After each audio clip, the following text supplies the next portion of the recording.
y'all's take on what was important and what you retained. I did not have a chance to go over it again this week. Not a problem. I can read my little notes. I mean, I know the princess came back finally to pick up the pickled prince. Kessa received a message from the three witches. One can help, one has not responded that Kessa's concerned about him, and one cannot come for several weeks.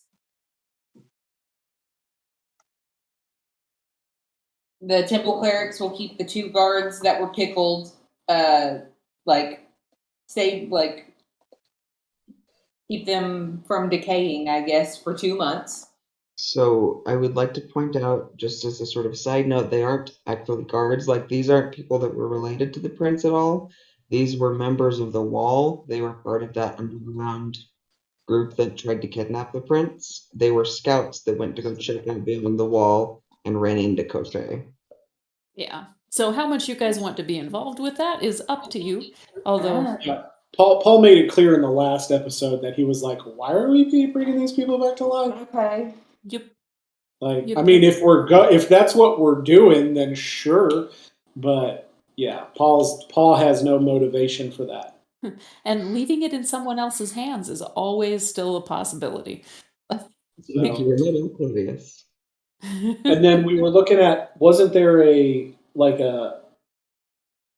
there's some sort of like blood magic person that we were thinking about looking for? We've walked. Yes. Blood magic. Yeah, what was that? A wigwam? Did you say was it wigwam? Yes, it was a wigwam. Weave walker. So weave walker. That makes more sense. Yes. So they can exist outside of their own physical form and travel through the weave to be able to interact with it differently than you can with a physical body. Right. And the reason for that was what was the reason for that? It was like something about the weave was weird. Well, it's to find the phylactery, essentially, of Koshe the Deathless. That's right. Okay. Yeah, now I'm remembering that. Okay. And you know one that lives in the castle of the Crystal Spades. I know one that's associated, yeah. Yeah. Okay. Like, I don't know the person, but I know that there is a person in the castle of the Crystal Spades. Yeah, at least in that kingdom. So we'll fight them. So we've talked about going and visiting. Bless you. Thank you. Yes. Thank you. Paul put 30 pounds of bacon that's cooked and 5 to 6 pounds of bacon. I forgot. And 2 pots of coffee into the bag of holding. Eden does not know this. Yes, and 2 pails of bacon grease. Very large buckets of bacon grease. I wrote that down somewhere, didn't I? Oh, no. Yeah, because it's in the bag of holding. Yeah. Yep. So all of these things are now in Eden's bag of holding, and Eden doesn't, at least currently, know that. But yes, that's a thing that exists. You guys got your assistance. There were 3 different magic items that were given out. So you've got the Arboretum sword, Teffin's ring, and then the wand. I meant to write something up for you too, Stephen. I'm sorry. But that will come up in a minute. Did we take the sword? I don't think we actually took the sword because there wasn't really, like, I was the only one that really could wield it. Well, you were asleep in the hammock, so we took it. We just haven't given it to you yet. Yeah. Because you were sleeping while that was going on. And then something tried to happen, but it didn't actually come to fruition because Eden doesn't know how sending stones work. So that's an unfortunate thing. Yeah.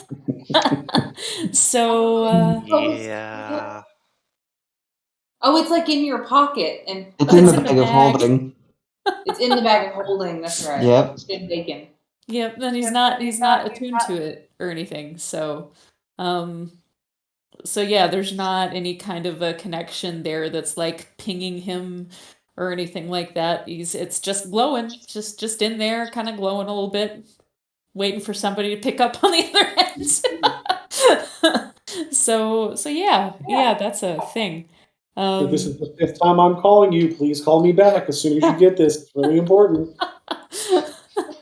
You did get paid for your last job, and it sounded as though there was generally the consensus that you guys were going to be thinking about trying to find the Weave Walker because that made the most sense to be able to actually have a tangible plan. Sure.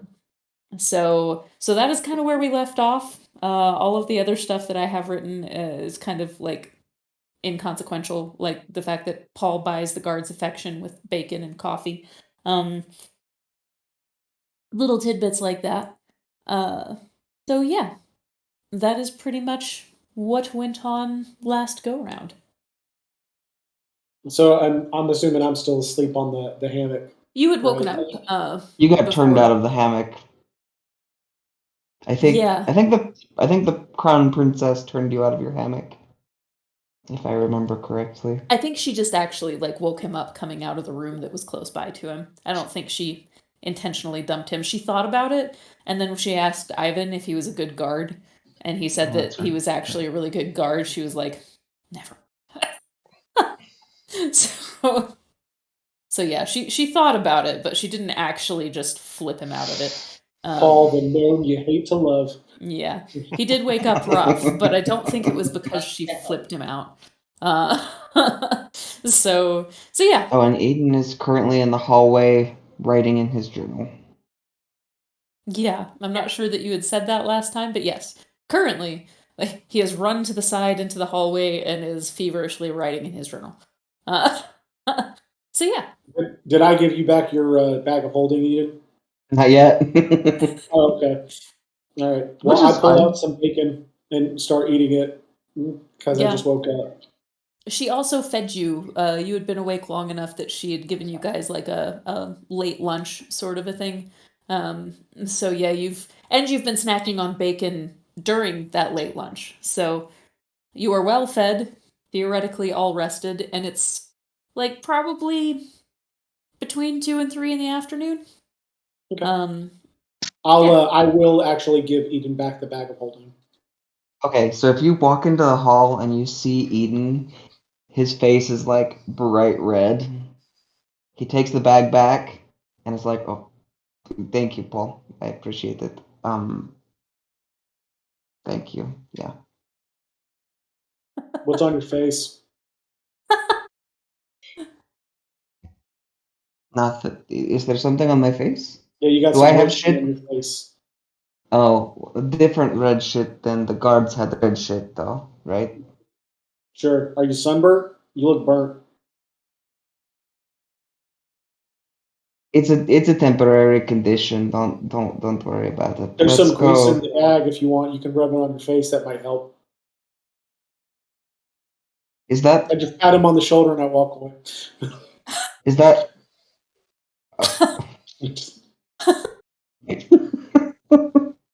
I love it so much. Eden will follow you at that point. So yeah, Kessa is still kind of like making sure that you guys are tended to and all of that. The princess is still there with the prince, kind of figuring out. They're kind of to one side discussing how long they want to stay where they are, when they want to go back to the palace, when they want to actually expose that he's no longer dead.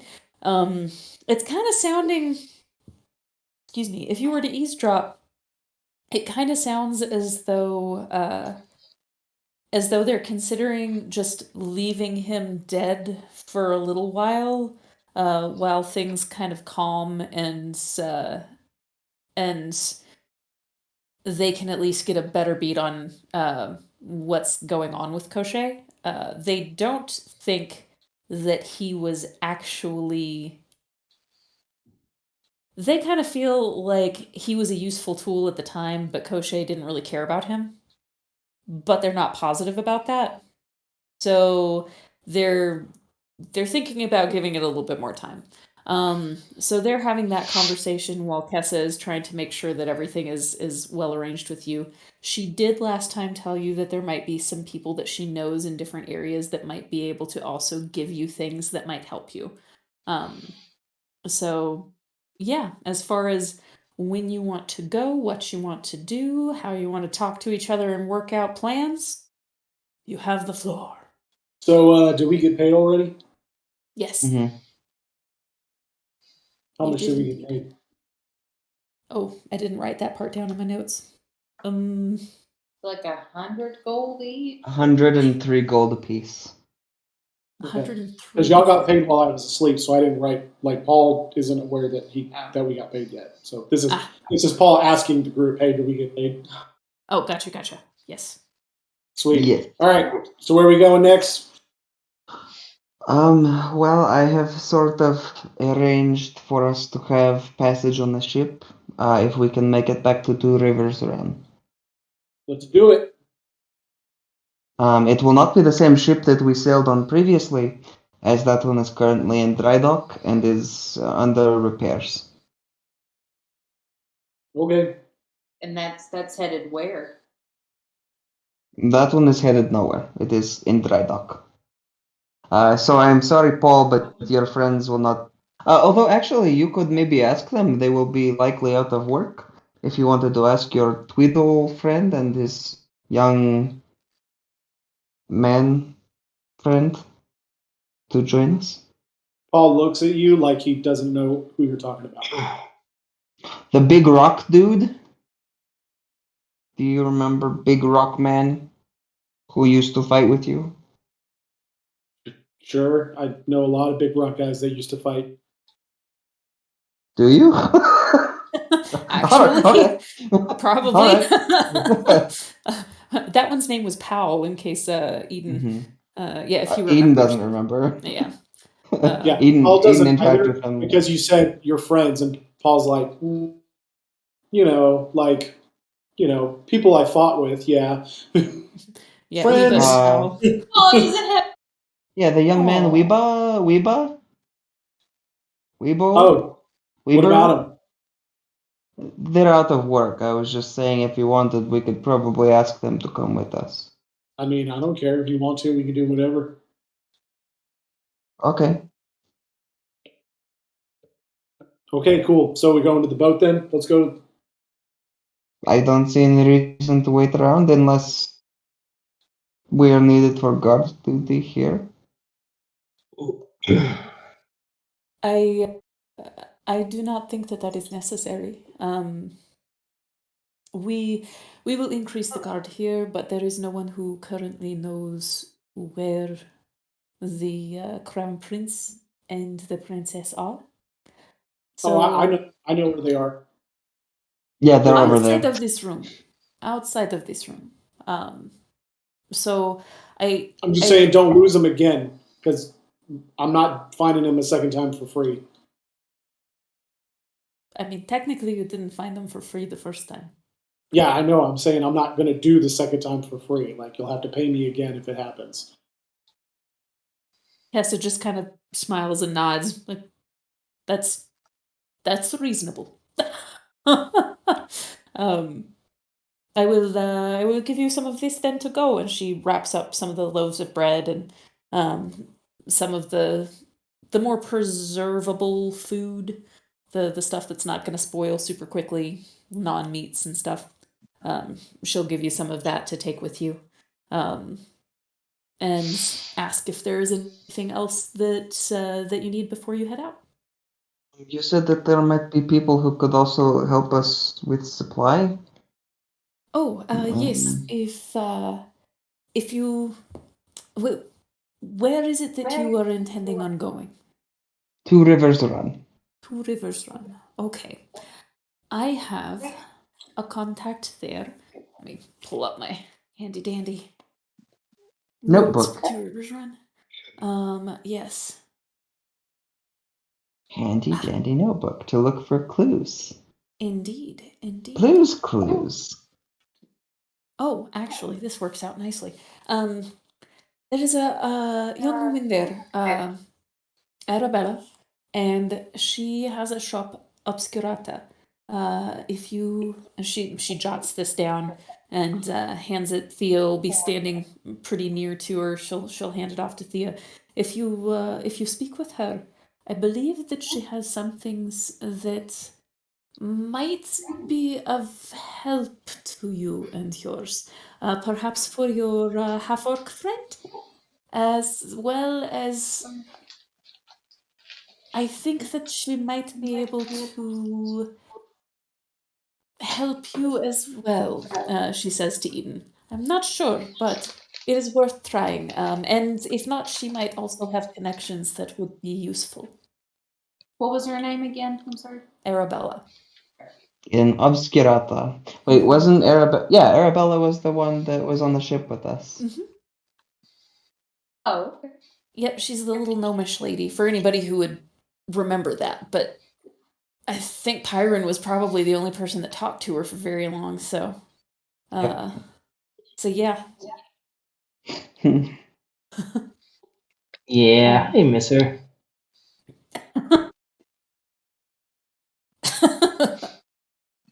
So Well, cool. That's great. We ready, guys? I am ready to go unless we want to spend the rest of the day here for some reason, perhaps making money, but aside from that, I don't know. Well, when's the I ship think- leaving? Far away is Two Rivers. Yeah, Two River Run. It is quite a ways. What was it, like 2 weeks from here? A week? not a full 2 weeks, yeah. It was about a week. It was like about 3 days got you to Smeraldi, and then about another 3 days got you here. So Yeah, so a week. about 2.5 days each chunk. Yeah, if we wanted to spend the rest of the day here, we will of course need to be able to pay for our booking of the ship. Speaking of odd jobs, don't we have messages that need to be delivered? Yeah, in the desert. Yeah, that's Just- on our way back. Just No, it throwing that isn't. out there. It's not. No, it's like I the mean, other direction. You kind of could go. There's a way that you could make it on the way back. It will take you a lot longer because you're going through a whole bunch of reasonably uncivilized land. So we are here. Uh-huh. We're going here. And I think the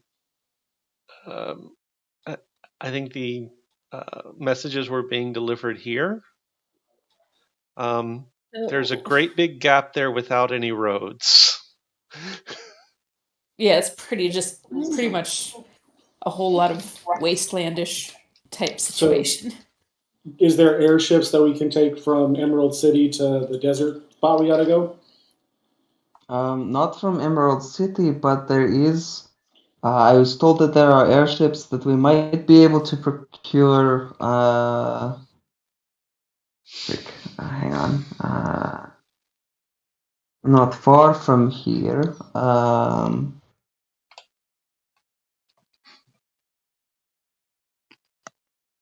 Let's see. If you're looking for a name, I'm not sure she told you one. No. Okay. I mean, A smaller port town near Emerald City. There is a port town perhaps a day from here. We might be able to try to book there. That is also an option, although perhaps a lesser option. well, if we have to, we could always just take a ship. I mean, what was the point of these letters other than us just to live? Like, how much of a priority is this? I wasn't there for those, so I don't know. That's a good question. Nor was In I. fact, I think it was Pyron and Paul. Yeah, pretty much. It was, and Pyron did all the talking. Oh no, Pyron's not here. Oh dear. Yeah. That's so, a shame. You know that it was a message that was going to be delivered for Poe, but that's all you know. So Yeah. We just got to deliver this guy for Poe. We don't get paid until we get back after the delivery either. Are we getting Yep. paid? yeah, for because he that? paid you. Well, he paid you some. They paid you like half up front. Yeah, Half yeah. up front and the other half That's after right. delivery. And you have made one of the deliveries, so it's like it's a letter. How important you think it is versus chasing down a phylactery? That's your call. That's all up to Paul, because Paul was the only one Yep. that's with the group that was there. I mean, look. If we've got to go back to Two Rivers run, I mean, it seems to me we could go. We either have to go eastward in this direction, or eastward in this direction, westward in this direction. So to me, it just makes sense. Like, why don't we just go ahead and make the trip that way? To deliver the letter first? And then come back through. And then what are we doing with these like jars of memories? That's an Eden thing. That's an Eden project. Eden has plans, and he hasn't shared those plans with many people yet. But well, Justin, mostly you because I sum them can't up do in a anything about jar, it. haven't you? Yep. And Eden's not particularly happy about that. Does Paul have a jar? I feel like Paul had like a couple jars. We gave you like empty ones. No, we gave you something, but it wasn't the memories. We gave you, because like part of like one of my like art kits was like a jar with a colored liquid in it. So I gave you that. That's right. And I drank it. Yep. Yeah. Okay, so that's an Eden issue that we've got to basically like. So there are mines. So they're mining memories, is what they're mining. Right. Yeah. But they're like ancient memories. Yeah, they are literally the memories of the being upon which this whole world is built. Yeah. Mm-hmm. So the whole world is built on a Titan. You want to shut that down. And we've got a delivery to make in that area anyway. I say we go there, drop off the letter, shut down the mines, if that's what Eden wants to end up doing, and then, book it to Two Rivers Run, either, because we're running from the law or because we're just heading to the next adventure. We got the prince back. That was objective number 1. That's true. Yep. So do we want to... I mean, between those two things, I think that Crochet is higher on the priority, but if we can kill 2 birds, then I would prefer to eat 2 pheasants than 1. Sure. It's in a direction. I think it makes, it's one day's trip to that other port city. Go there, book passage, head up to the mines, drop off the letter, tie off that loose thread, and then, if you are wanting to take care of the mines at this point, then we'll be there to do that. Second, there's apparently someone at my front door. It's not me. Is there? Well, my little thing just said there was, but it didn't show me who, so maybe not. That's okay. Okay. So we're pulling double duty here and going the long way. So it would seem. Yeah, it's logical. All right. We're not getting paid to take out Crochet, right? Like this, we haven't been given an official contract. No. We're just doing that. We sort of have been hired to do that. Like she said, she would extend sort of a hiring situation. Yeah. But Eden has told you that he will pay you if nobody else does. Yeah. So to Paul, there's not a whole lot of incentive to take on the Crochet thing because there's no for sure contract that he's aware of. He's just, someone has mentioned there will be some money should he take out Crochet. So it's not a high priority. So yeah, that's Paul's vote. Paul says let's take care of the letter, drop off, do the mines, and then we can hit Two Rivers and go from there. Okay. All right. I will be right back. He's gonna step back into the hallway. Alrighty then. So Keith, Yes. did you finish? Do you remember if you finished your tank tracks for your your thingamajiglet? I think I didn't I? Okay, that's probably a good I thing. mean, I seem to remember making a roll for it, and it turned out well. Okay, alrighty. I have, however, thought of another complication.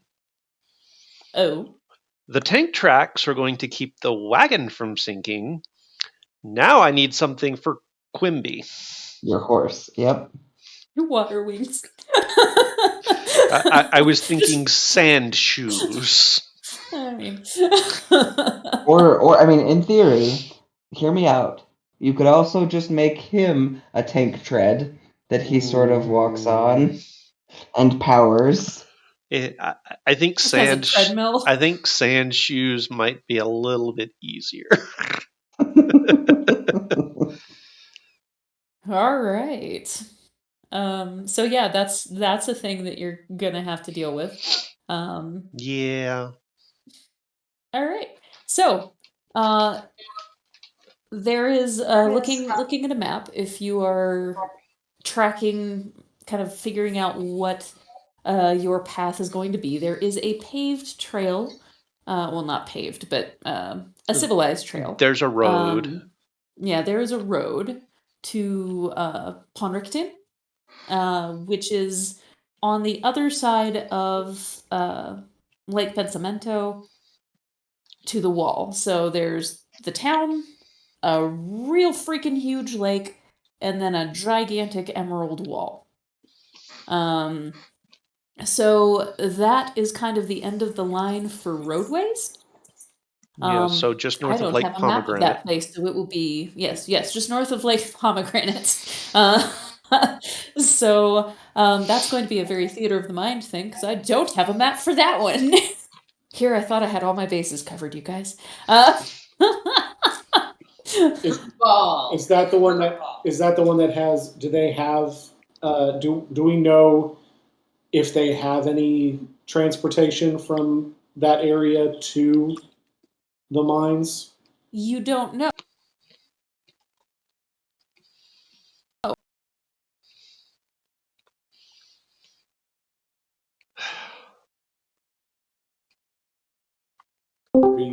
In some way, right? So Yeah. there's some sort of a system in place that's being shipped. So I think we should probably maybe go down to the docks and ask some people if what's the quickest way to get to the mines. And this is Jason mentioning this because Paul would not have the foresight to have this to think about that. So Yeah. Eden's currently in the hallway and asking, but So with Eden, I'm gonna tell you this, and Yeah. then yeah, it's put fine. it in there later.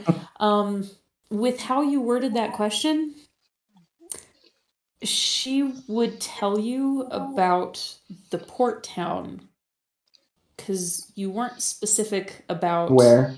like Yeah. where and where you were going. So as far as the near here, Wibtelbusen is a little coastal town like on the edge of the disc. So it is its own Okay. little port. Not as helpful, but it's a day away.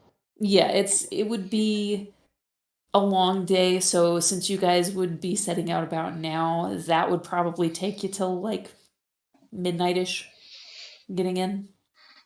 And then we still don't have money to pay for it. Okay. So Eden will run back in and be like, okay, there is a port about a day's travel from here.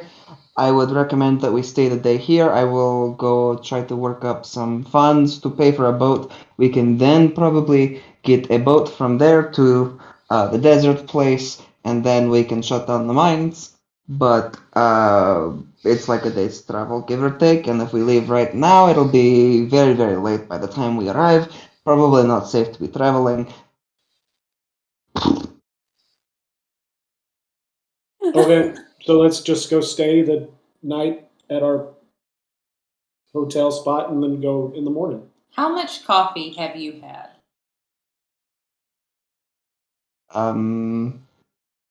Some more than maybe perhaps is advisable. Also, that's another good reason not to be traveling currently. I am going to need to use a bathroom before terribly long, and I don't want to use the same one that somebody else may have just used. Crom tore up the Crom destroyed the bathroom. So I will use a different one. Maybe water from here on out. I think I'm just fine. I do not think that it will be a problem. I am totally fine, totally chill, totally. We're good. It's fine. You need more coffee? I don't think it could hurt. There's some in the bag. You reach into the bag. There's some bacon in the bag too if you need a snack. Yeah, see, I think the fact that coffee sort of gives you the runs and the bacon sort of stuffs you up. I don't know that that's a good So it idea. evens out. Maybe, but I don't want to eat enough bacon to even out how much coffee I've had. That's Oh fair. dear. This is D&D medical advice. What not to do. Exactly. Got the runs, eat bacon. All right, so the tentative plan then is crash in Emerald City for the night. Mhm. In the morning, head to. Are we just traveling by, like, just heading, like, taking the cart to this other town to then catch an airship or some sort of means of transportation to the mines? Correct. Yes, I think that is the tentative plan as I understand it. Okay. All right. Sounds Paul's good down to for me. it. Where are we staying? Hmm. If you need to stay here, you can stay here as my Perfect. guests. Paul goes back to his hammock. We don't want to intrude. I mean, we've already intruded a lot. Mhm. Paul Like is you already hear sore. Bim's fan going from the other room. Just like, it's one night. One night. Aside from which, they intend on helping. I can't help. You won't let me go help. Well, never mind. I don't need to go help. Uh, but but yeah, she kind of calms Bim down, and She isn't going to like murder us in our sleep, right? oh no, she's really quite sweet. She's just very protective. She worries about me. That's fair. I know lots of sweet people who ended up in prison. I will say she has not murdered anyone. That you are Yet. aware of. I mean, she's That killed she's people in battle, but outside of battle, I have not known that she has killed anyone. Murder is a whole nother game. It is.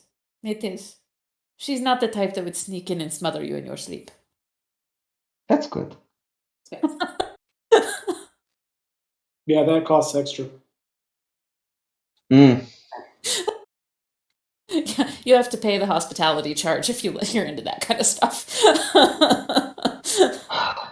May I ask, is there some sort of a place where I could perform for the evening and perhaps get paid to do so, enough to perhaps commandeer a ship? Wow. Bless Okay.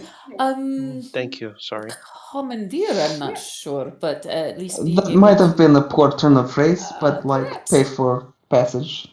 pay for passage. I mean, we're still within walking distance of the vanishing markets, so let's. You think that is probably the best bet for? Um, that is likely the best bet, especially with it being kind of evening hours. The entertainers are out. You could do quite well for yourself, and people are off of work. So you could do very well there. If you wish to break up your performances so that you had different crowds, I can give you other places around Some of the best places in each quarter to perform are still located off of that central circle. So, staying to the vanishing markets, you would get a significant amount of like the patronage of travelers, wealthy, things like that. So, more money faster, but you might exhaust some of those resources. If you go to some of the other places, the Quadling Quarter, the Dregs, things like that, and hit some of those social circles, once you've exhausted the vanishing market, you could perhaps pull in more if if you have if you have already started noticing severely diminishing returns. Okay, I will go do that. Um,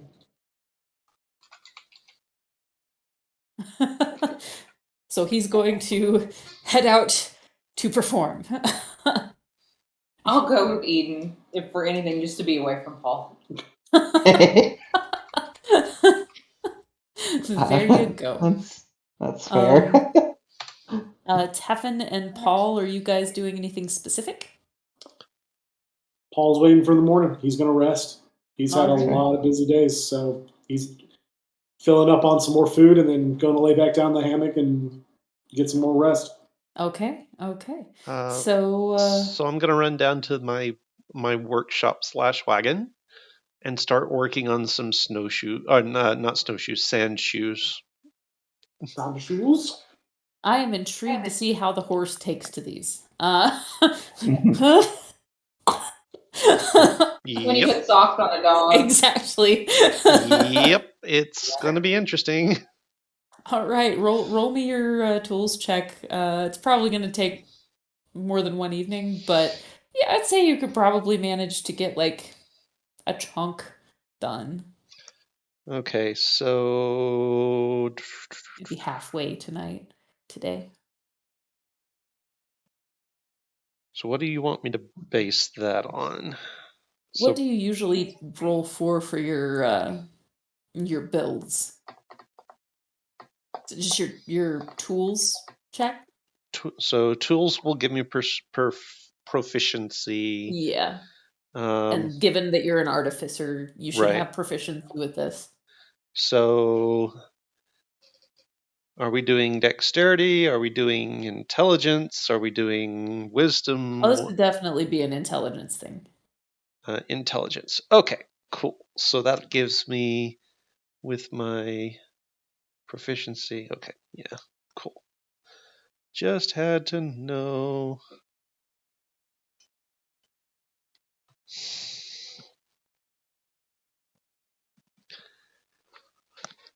The app hates me. That was a natural freaking 1. Your first attempt goes terribly. You're not sure what you just made, but there is no way that it's fitting on a horse's hooves. And you can tell, like, these things, you have the notion, like, you've seen little pictures of snowshoes, and to you, they kind of look like tennis rackets. Yep. But that's not how this works. That's not how any of this works. Yeah, you can't strap a tennis racket to a horse's hoof and have it go okay. So yeah, the first iteration, Yeah. terrible. Yep. No. Yeah, real bad. But you stay in there at some point. Are you? Where are you doing this? Are you going out to Quimby, to build this like in your thingamabib? Yeah. I mean, I'm building it in the wagon, so I imagine Quimby is close by, since he's stabled in the stable. Okay. And I imagine I kind of picture that the wagon is there pretty close, like in the courtyard or something. Gotcha. Or in a parking spot in the courtyard or something. Yeah. Well, I mean, they've got the stables and stuff that they tend. So we will come back to that. Okay. So Thea and Eden, Is there out. any chance I could get a guidance on this? Absolutely. Sweet. Okay, do you want to roll that? I can. You just want me to roll a d4? Yep. Shut up. I was joking about the 37s last time. My word. That'd be 39. Yeah. It is a dragon-themed show, by the way. There is a large black dragon and a red dragon and a white dragon and a big light show and stuff. So even the performers that are out there stop to watch this. And many of them end up giving you some of the coin that they have been collecting with their own performances thus far. I've had you roll for this before, but I feel like if you're that close to 40, you should be getting a crap ton of coin. Yeah, get me those. Toys. All that coin, baby. That sounds really filthy, and I don't even know why. So yeah, you are gonna rack it up. This particular performance, you managed to attract the attention of everybody going in and out of the library, everybody coming in and out of the spires, all the people in the market, the people that are outside on in like the Moongate Embassy where they can see across the road. Like, this is a big stinking deal. And by the time that performance is over, I'm gonna say if with a 39, I'm not sure how much is reasonable. No 1,000,000. idea. $1 million. It's like I was gonna have you roll a D100 and then like quintuple it, but honestly, you could still roll a 1 on your D100. So let's just call it 500 gold, Sweet. which off of a single performance is dang good. Yeah, this. But you're also in the really ritzy part of town. So this is not necessarily where, I mean, a lot of locals are here too, but this is also where all of the wealthiest travelers are going to end up being. So, so yeah, single performance, you rack in 500 gold. I'm going to say like every hour and a half, 2 hours, you could do another performance either here or you would have time to get to other places around that central circle. Although I imagine at this point you don't really have a good reason to leave where you are. Nope. So if you take a little break in between, are you doing anything specific? I imagine you kind of want to get your thoughts together and come up with a different story or something. So he'll do a little bit of that, sort of just wandering around, looking at things in the market. He'll make a point of swinging back by the place where he got the pelt thing for Paul. Mm-hmm. And just sort of like chatting with people, seeing what interests are there, so that he can formulate an idea for his next performance. Okay. I'm not going to make you roll anything for that per se, because you'd be able to see it pretty plainly enough. There is a lot of attention placed on ritual here. So a lot of these little places that are set up seem dedicated to specific focuses of ritual, like different gods that people would focus a lot of attention on. Mythology is a big one, so there are quite a few things that have like different dragons. There are some that have like figurines of a big sea serpent that looks really, really cool, and it's got like what might be considered merfolk kind of wrapped around it, like kind of dancing around it, all in really beautiful stone carvings. You can pick up little bits and pieces of different lore marks from this. So there's one whole place that has all kinds of different pixies, and so there's like all of these different types. Like one's made of obsidian and looks really smoky, and some of them are made from different crystals and have different aesthetics that they're designed around. And in that same one, there's this orb that's about yay big, that has what looks like a whole bunch of little pixies carved into it, like a I suddenly forgot the word for it. Places where you dig your homes into walls. Yeah, there's a word for that. A pueblo? So Pueblo's built on the flats, usually Yeah. underground a little bit, but But you know what I'm talking about, like the ancient cities built in the yeah. cliffs. Yeah. Um, I don't remember what the word is, but that sort of a thing. Um, yeah, so there's water mythos, air mythos, um, different mythical creatures, questing beasts, which actually there are little bits and pieces of questing beast hide at that lady's little shop. Things made from questing beasts that seem pretty pricey. Um, I'm not sure if you guys have ever seen a questing beast. I don't think you've had a reason to. Nope, I'm not in What this is gonna. one. a questing beast? I will give you my favorite picture if I can find it. Help. But yeah, you're able to glean a lot of folklore and uh, things to that effect based on some of the kitschy stuff that's being sold into the craftsmanship that's on display. So that's where he's going to aim his next performance. Then is sort of religious tales that he's heard. Is there a specific thing that you are focusing on? That Easter.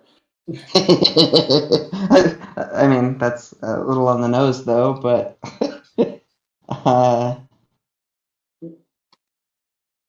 has it been on the nose? It took me a second. I was like, yeah. uh, no, probably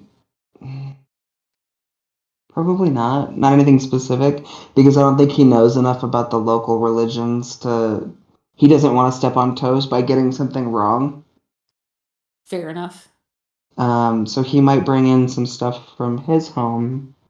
So there's probably some like banishing of snakes and like domed uh, castles and anyway, yeah, he'll try to tie in some like religious uh, significance from home. Dragon But leopard.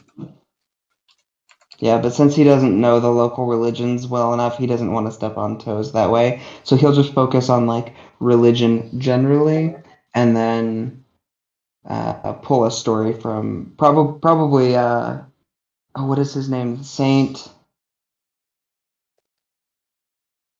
drove away the snakes in Russia. Saint Michael. Oh, in Russia, I don't know. In Ireland, it's St. Patrick. Yeah, there's a city that is still there, standing on an island. It's one of the last like fully wooden cities that is left in Russia.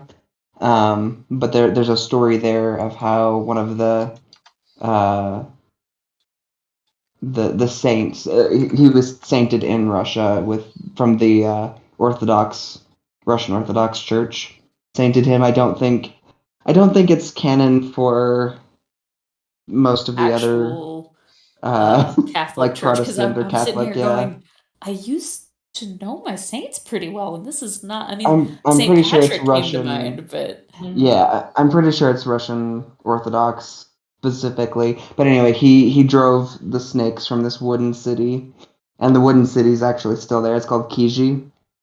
It's really ooh, cool. that's neat. Ooh. So that'll be the Uh, story he focuses on. okay.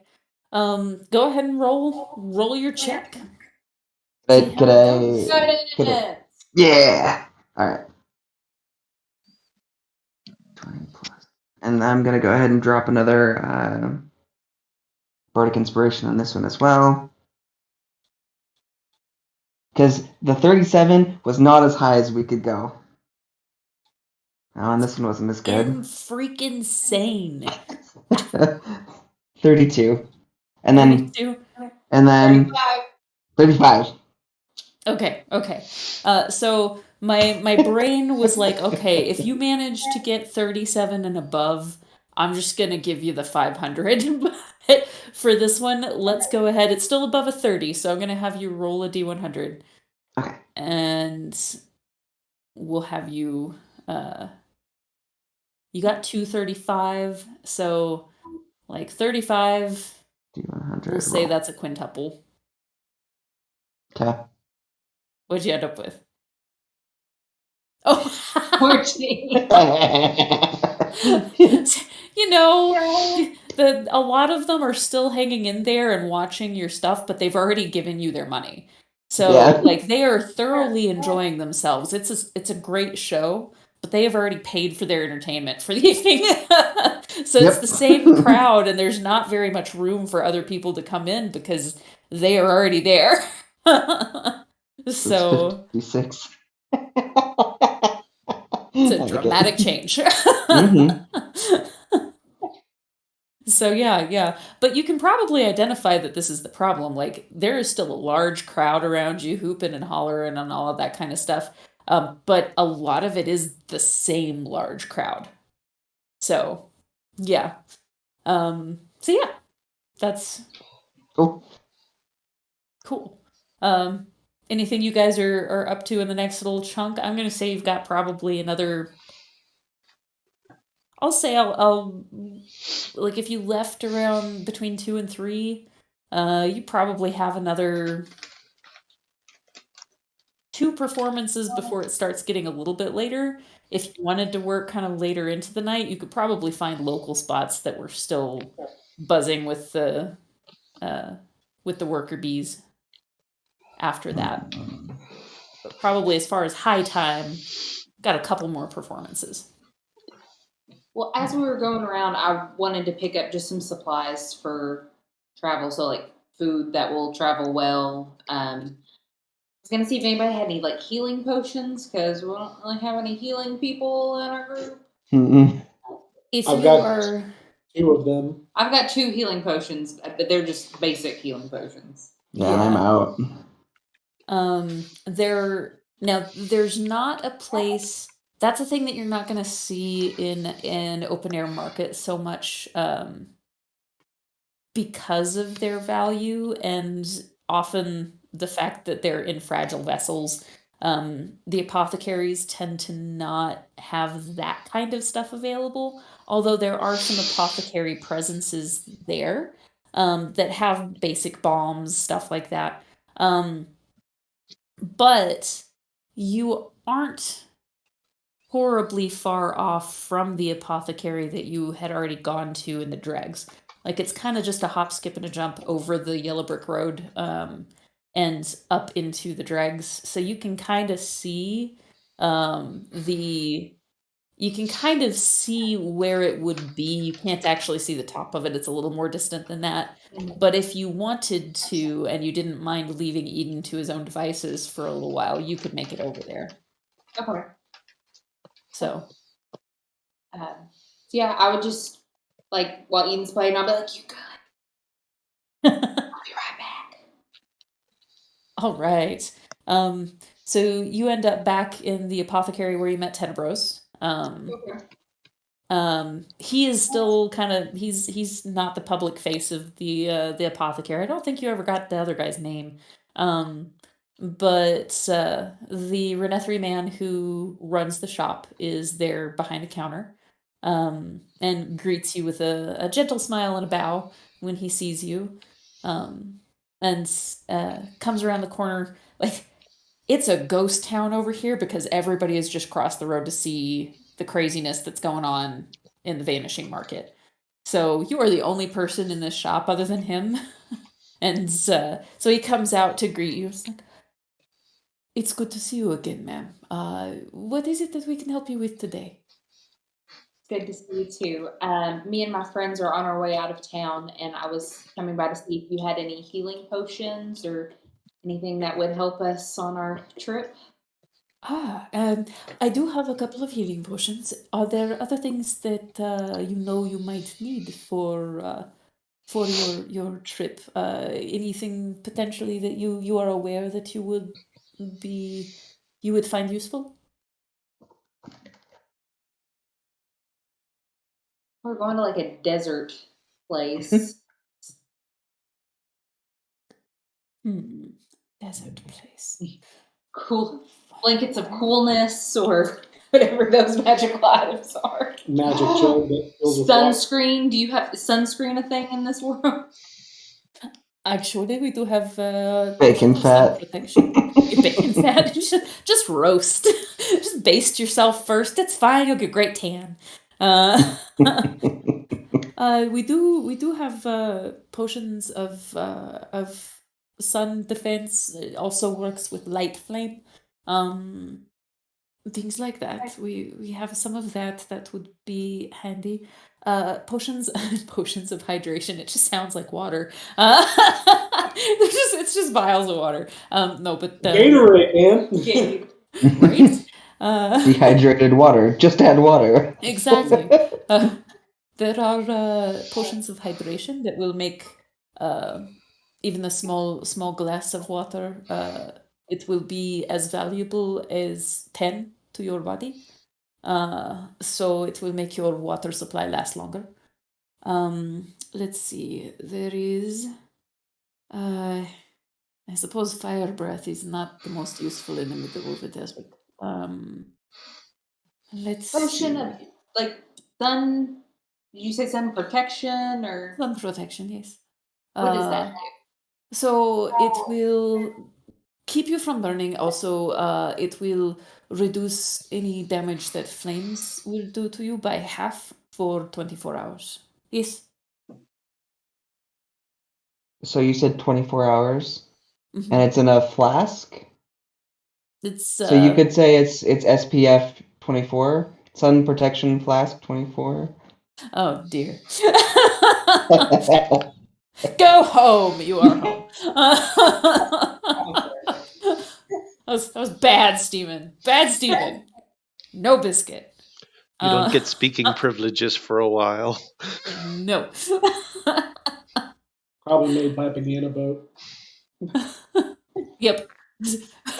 Banana It's in a little glass vial that's shaped like a banana. A little Yep. glass vial? A little glass vial. Zytrate comes in. Dang it. But yeah, yes, that will cut any fire or heat damage to you for 25 hours. 24 hours. It's a strangely arbitrary amount of time. Gives you an extra hour. You can go a little bit further than our competitors. Yep. 72-hour energy bar. We also about this much. About this much. Yep. Good for a whole day if the time changes. We have. Aha, there we go. We also have we have an elixir of luck. We have some energy tinctures. Trying to think of things that might be useful in a travel situation through a desert. We do have.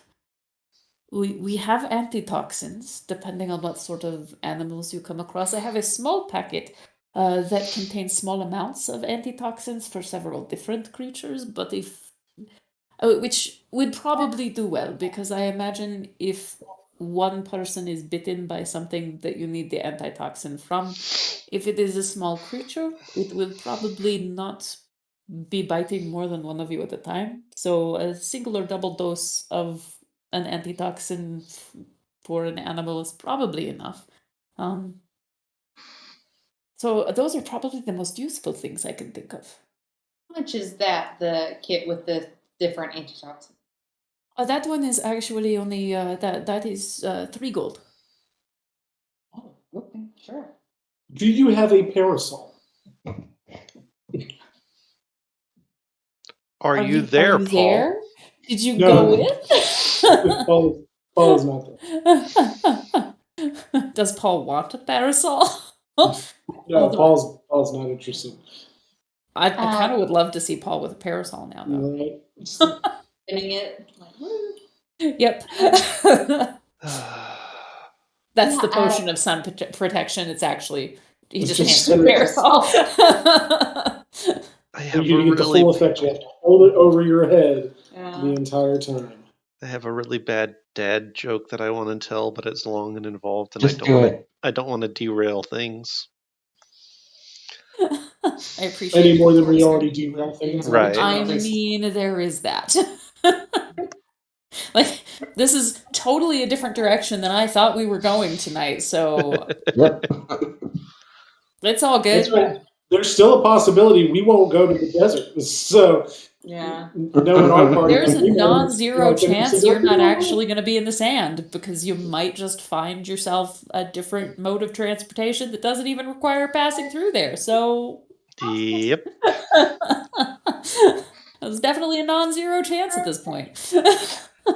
There is a non-zero chance that we are on an adventure doing absolutely freak all for this world. I'm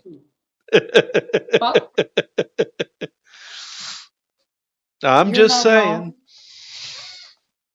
All right. So he pulls out it's actually kind of a little square case and it's divided into other squares. So it's about 10 squares total, and in each one there is a pill, and then there is also like a tablet sort of a thing that looks more like something you would crush up. So each one has two different doses of the antitoxin, and because of how they are divided, like one can be crushed up and administered to a person by another person, and then there's the there's the pill that they could swallow for themselves if they had the ability to. So one you take a pill, the other one you freebase.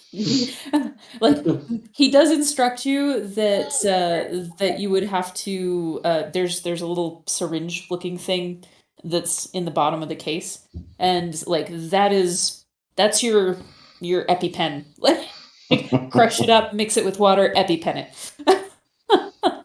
So Okay. so You ever 10 seen Pulp creatures. Fiction? No. You know, it's been a really long time, so I don't remember a darn thing about Pulp Fiction. I remember the EpiPen part about Pulp Fiction. I remember the dance scene. That Oh. might be all. Well, and I remember a few of Samuel Jackson's lines because they were great. I like a $5 milkshake. When we were at that restaurant, he's like, "Did you just order a $5 milkshake?" It's 80s, so milkshakes today are $5. But anyway, so Yeah. definitely the antitoxin kit. And then how about the potion of hydration? How much is it? Potion of hydration is there's 15 gold, but there is enough here for 5 doses, and so fairly wide, versatile, can be spread amongst people if you have several people. I do have 2 of those, so. Okay. Okay, well, let's take 2 of them. I'll take both. Okay. He will give you both of those. And then, how many healing potions do you have? I have several basic healing potions, just the 50 gold normal baseline. I try to keep my prices for the higher level more affordable than what you can usually buy them elsewhere. So instead of being 200 and above, my greater healing is 175 because of our in-house creator. And superior, however, superior healing that is significant. That would be about $1,750 gold pieces. Sure. How many of the just basic healing potions do you have? I have 5 of those. And they're 50 piece? Yes. Okay. I'll take give me 2 of them. Well, you don't want to get all of them? No, because I've got other things I have to buy. Oh, I'm just surprised you haven't like pickpocketed Paul to take his money so you could buy more stuff. I love the venom with which Jason says this. Like, it's the best. Not only is Paul mad at Thea, but also Jason is planning his divorce. Here's the deal. Thea cares, but Reagan has apologized, so it's done. You can apologize all you want. Jason's never going to look at the account.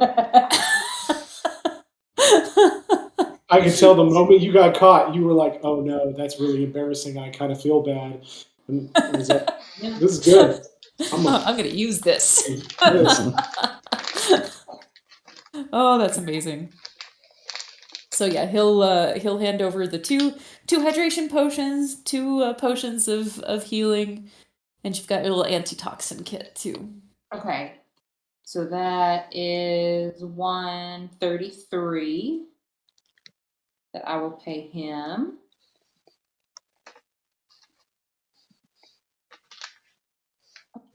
Thank you so much for your help. I appreciate it. You are so very welcome. He gives you a very pleasant smile and a bow.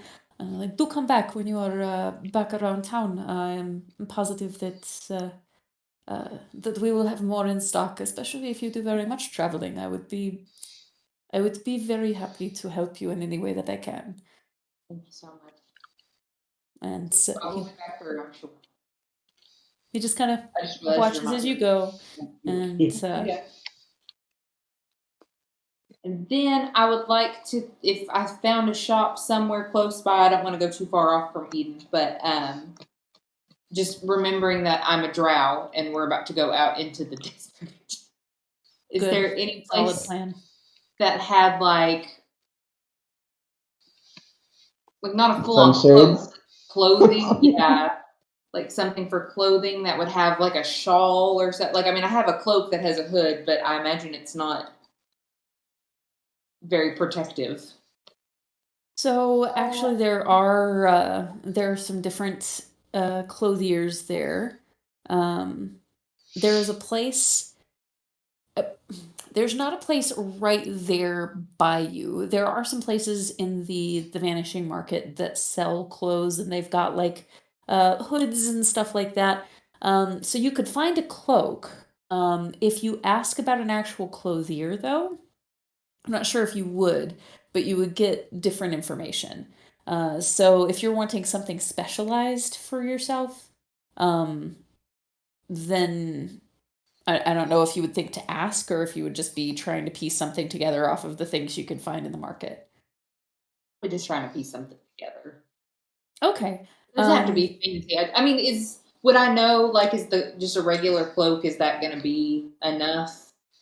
I already have, I have sun sensitivity, and I don't know what that means exactly. I actually that don't means know you what have that means. disadvantage in the sun. Yep. Anytime you try to do anything There's out. some perception checks. There's what? It's disadvantage on perception checks. Oh, okay. That makes sense. Okay, so it's different than the Duergar then. Okay. So yeah, I would say, well, it's not going to totally undo your disadvantage on perception checks. Like a cloak is probably enough to protect your skin from anything super problematic. Like if you had cover, which you could piece things together, long gloves, a light cloak that just shades you, that would be fine. You would probably want some visor stuff happening here. And there is a place that sells hats of all varieties, and some of them are hilariously wide brimmed. So some of them are colorful. Some of them, they look like they're not super wide, and then you like flip them out to be able to put them on your head, and they expand like the things that you put in your car. They're pretty great. So if you were to want one of those, the hat seller, the haberdasher, would have one of those available. They have the little cap with the like propeller on the top. Yeah. There probably is one, honestly. The drink thing. There are all like there are two different distinct vibes here. One half is like novelty ridiculousness, and the other half is these things are they might still look absolutely ridiculous, but they're practical. So you've got like the wide brim ones and stuff like that over there.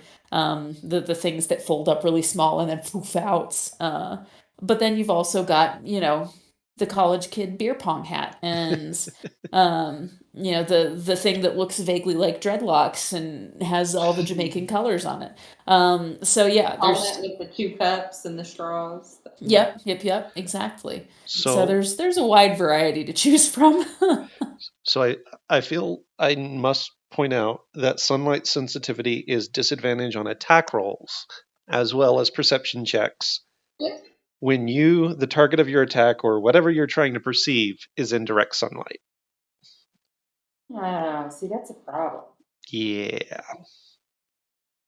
You need to get Oh, some the target. sunglasses. Or whatever. Okay, yeah. So you need like rose-colored sunglasses and Yeah, so you need some sunglasses. There would be a place that had like different effect sunglasses, different ways that the glass was treated. Get those ones with like the slats in them. Well, I was hoping because, like, I mean, I'm a warlock, so which essentially is a witch female. So I was kind of hoping for like a witch's hat. Like one of the flippy hats definitely has that vibe. Okay. Like it's tall and pointy, so you have to like flip it out, and then the rim comes way out wide, but you can then pull the center, and it's a nice like pointy witch hat, and it comes in all kinds of different colors. Like there's this whole little stack of them that are folded neatly next to each other, but they're all folded down. So any of those, like every color of the rainbow, and black and white too. So yeah, you can find yourself whatever color of witch hat you would like. But would glasses be better for potentially being out in the desert? Well, the glasses probably won't help with your sunlight sensitivity, but it'll help Okay. protect your skin. It'll help with your perception, so I would say like if you found the right sunglasses, I would probably consider that something that could Negate. there you go, that's the word I was looking for. Thank you, sir. That would negate your disadvantages. We're gonna like totally skip the desert. I'm gonna do all this, and it's just gonna be like, oh, never mind. There's a decent possibility that's going to I was gonna happen. be like, yeah, I changed my mind. Let's just go straight to the Yep. Blue Rivers. Uh, Okay. So yeah, I will get. What does my outfit look like?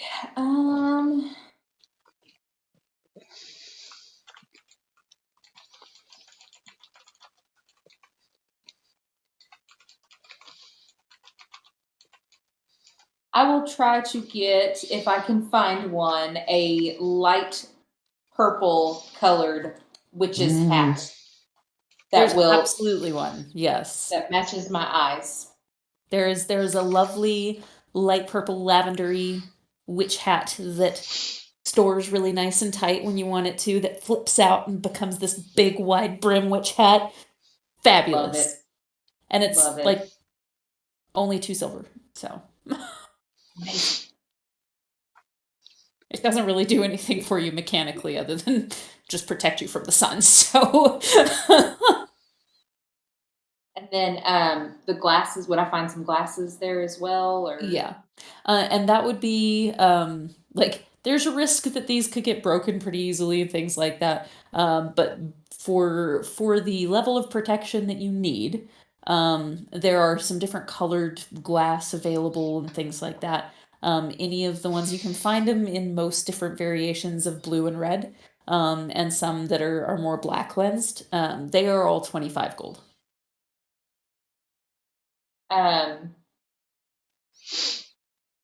guess we'll take the black maybe like aviator looking ones. So I've Right. got witch's hat and aviators. You are so cool.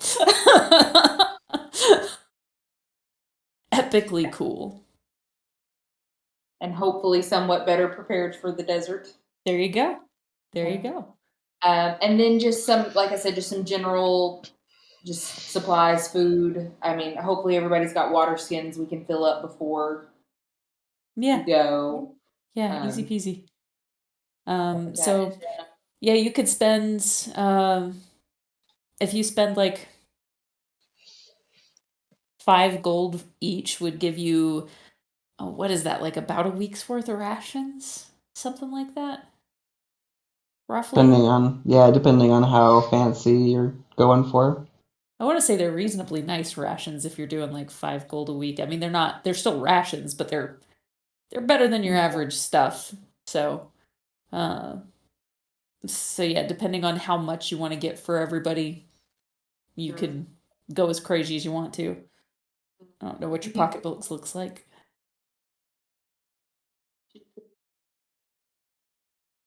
There's 6 of us total, right? I'm 6.5. Yeah. Okay. Yeah, I'll get 5 gold worth of rations for everybody. Cool. All right. So yeah, while she's doing that, Eden, next performance, are you staying here? Are you moving along? So, since he's already generated a crowd and the crowd is sort of becoming less than ideal, he's going to leverage the crowd. So he's going to bounce to the shops and be like, hey, look, I'm thinking about moving on because I don't think I can make as much as I need to here. I hope you guys have done well. And he's going to sort of try to like, sort of subtly like either like help me out and I'll help you out by keeping this crowd here, or I've got to go. Nice. So however that may work out for the shops, like whether that's in gold or in product or whatever. Roll me a persuasion check. Ooh, I like those too. Plus 8. 220 plus 8. No, that could have been better. 18. It's not bad. Some of them definitely agree to help you out. They are some of them are more like telling people it's like, hey, if you want him to keep playing, you should pay him more. Like make sure that you're giving him more money. Some of them give you little bits of coin here and there. Some of them will give you little trinketries, like mostly little things. A couple of them give you little deity figurines. So, say you got like 3 deity figurines. We'll figure out what they are later. Cool. You've got like some incense. You get a couple of those weird little puzzles that are like rings stuck together that you're having to get. Yeah, that kind of thing. And then we'll say like manage about like 25 gold out of the gaggle of them. Like I spelled it right. I'm just writing the stuff down as you say it, and I feel like I spelled incense wrong, but I hate that when it's like I know how to spell a word and then I write it and I look at it and it's like that doesn't look right. Every day. I do that every day. All the time. All the time. So yeah, that's what you managed to get out of them. I will let that give you advantage on your earnings roll. cool. And then he'll wait for Thea to come back because he wants as much help as he can get. Gotcha. So when she gets back, you'll do your next performance. All right, I'll go ahead and add the D. Oh, do you want to go ahead and do the D4? Sure. Oh. Plus 11. Is it a 1? Just one from me. It's still 28. 28. Still a really good performance. So you'll roll your D100 at a 28. That's going to be quadruple the D100 score. You will have advantage on your earnings roll. Okay, so I rolled a 69. Nice. and a 51. So we'll go 69. Yep. Cool. 69 times 4. Okay, 276. Got it. Awesome. So, well, better turn this time. Yeah. And you will have one more chance. You staying here, you moving on. He actually is probably gonna. He's gonna move out towards the dregs. Okay. Um, so this is a little bit more local flavor and whatnot. And once you get into the quarter past the Moongate Embassy and in and around there's a space that is largely restaurants and shops and things like that in between the embassy and the hospitality house that had been recommended to you. That's run by kind of a little bit of their own religious order, and it's pretty busy. Like, it's not as busy as the Vanishing Market, but the energy is very different and very new. Um, these are not tourists, they are locals that are looking to enjoy themselves in whatever ways that they can, and new things are great for them. So, yeah, give it a go there. Okay. See what you can get. Do I have another guidance? Yeah, Sweet. it's cantrip. Guidance for everybody. Yeah. Guidance. You get a guidance. Then, You do you get a want to go ahead and guidance. roll that? Oh, sure. I'll just Oprah this guidance. Yeah. What? Just one. Oh, okay. 26. So same go as last time. You're not going to have advantage on No. the Yeah. roll this time because you haven't been schmoozing with the folks there. But yeah, go ahead and uh,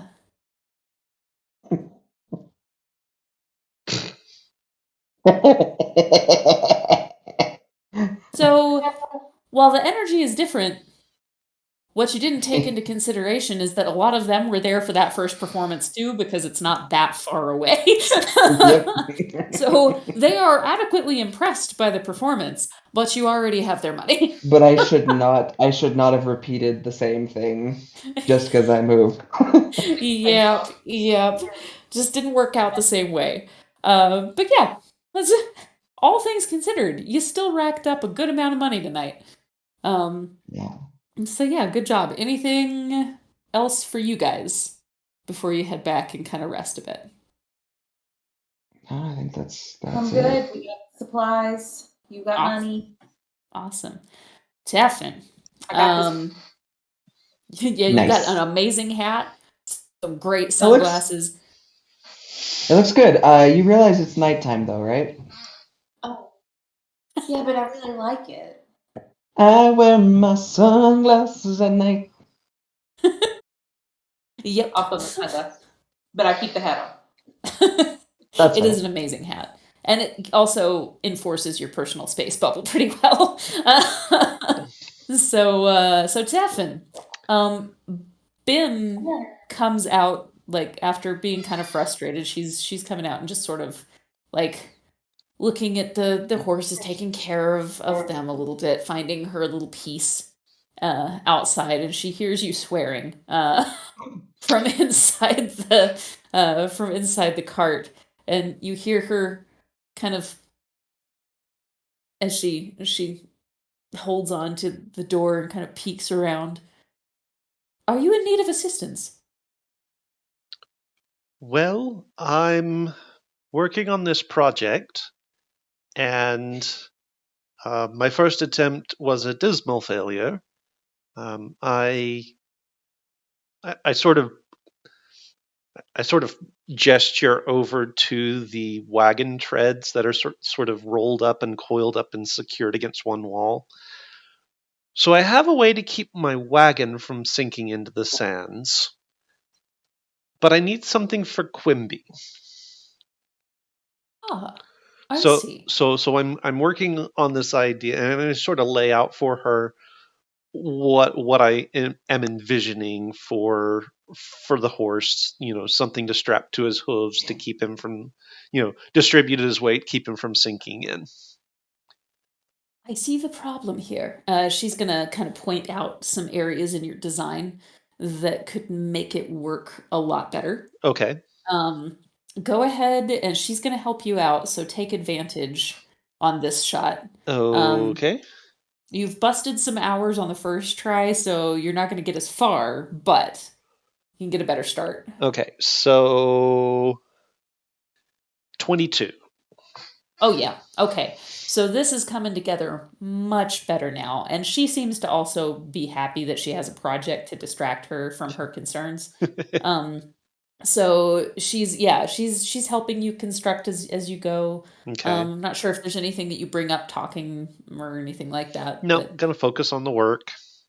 well, she will too then. And I'd say you probably get like a third of the way through Okay. what you would need to be able to do to finish it, but you feel pretty confident that this third is like good direction. This is You got a this really is the good way to firm go. start. Yep. Okay.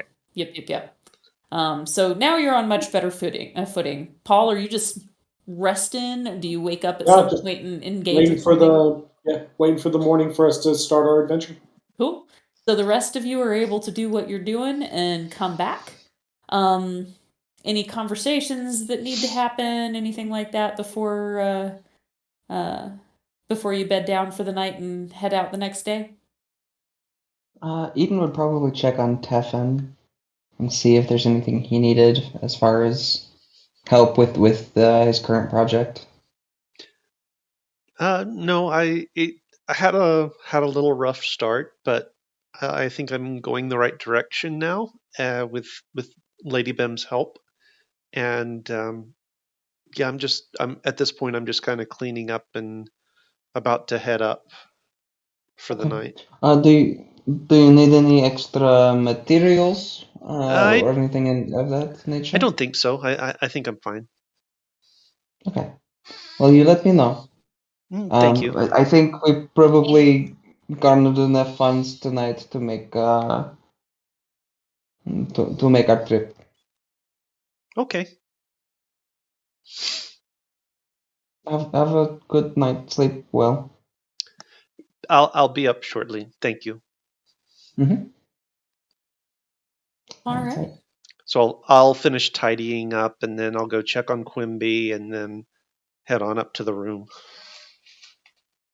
So there are several different guest rooms that you can choose from if you want a legitimate bed, but there are also other hammocks that can extend down from the ceiling depending on who wants what.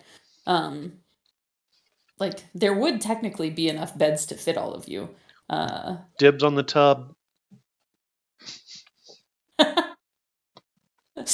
so so we've Have got any of our us seen you sleep? Nope. Like, do we just think that you sleep in the bathtub? Yep.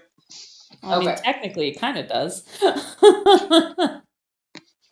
Could Yeah. Eden set up a hammock right next to, like, on the same wall that is abutting the room that the prince and the princess are in? Yeah, that's doable. They're Okay, so kind of he'll off do that. on the main floor there. Yeah. He'll do Um, that and then set up his dome and try to get them in it if he can, but alongside the like through the wall or whatever. how big is the dome? I always Uh, forget. me too. Oh gosh, Come back. I'm good. Oh, Sandy! I reached my toes to get the spot I usually hang on to under here, and I missed. Just kept right on rolling. So there's a 10-foot radius, 10 foot so 10 radius. feet from him. Does it not say that like solid material blocks it? Uh, no. Cool.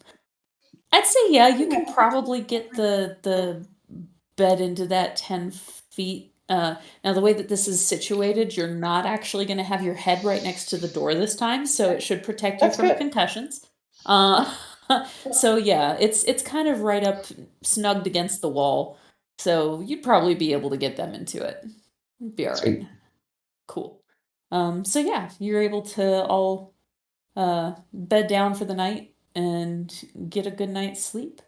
Um, so you wake up to the smell of baking bread and tea. and Kessa Stale sets out. bacon? Well, only when you open your bag. Do you check any of the things in your bag? Is that sending stone just still glowing in That's the not corner? really how. So he probably won't check the sending stone until they're like traveling for the day, Fair enough. Yeah. when Okay. he's just in the back of the cart doing nothing else. So yeah, she serves you guys breakfast. There's like quail eggs uh and sweetbread and different things there. It's iced and really really nice, yummy, fresh out of the oven bread. Um, and make sure that you are well fed before you are on your way. Um, anything else before you carry on? I think so. Let's just say goodbye to everybody and thank Kessa for all of her help and Ben for letting us stay the night. And I pull more bacon out of the bag. what was that? I pull more bacon out of the bag. So I'll Daniel warm up Bacon. the coffee that's in there. Yep. Yep. The bacon, the coffee is starting to take on a little bit of a bacon flavor from absorbing some of the scent.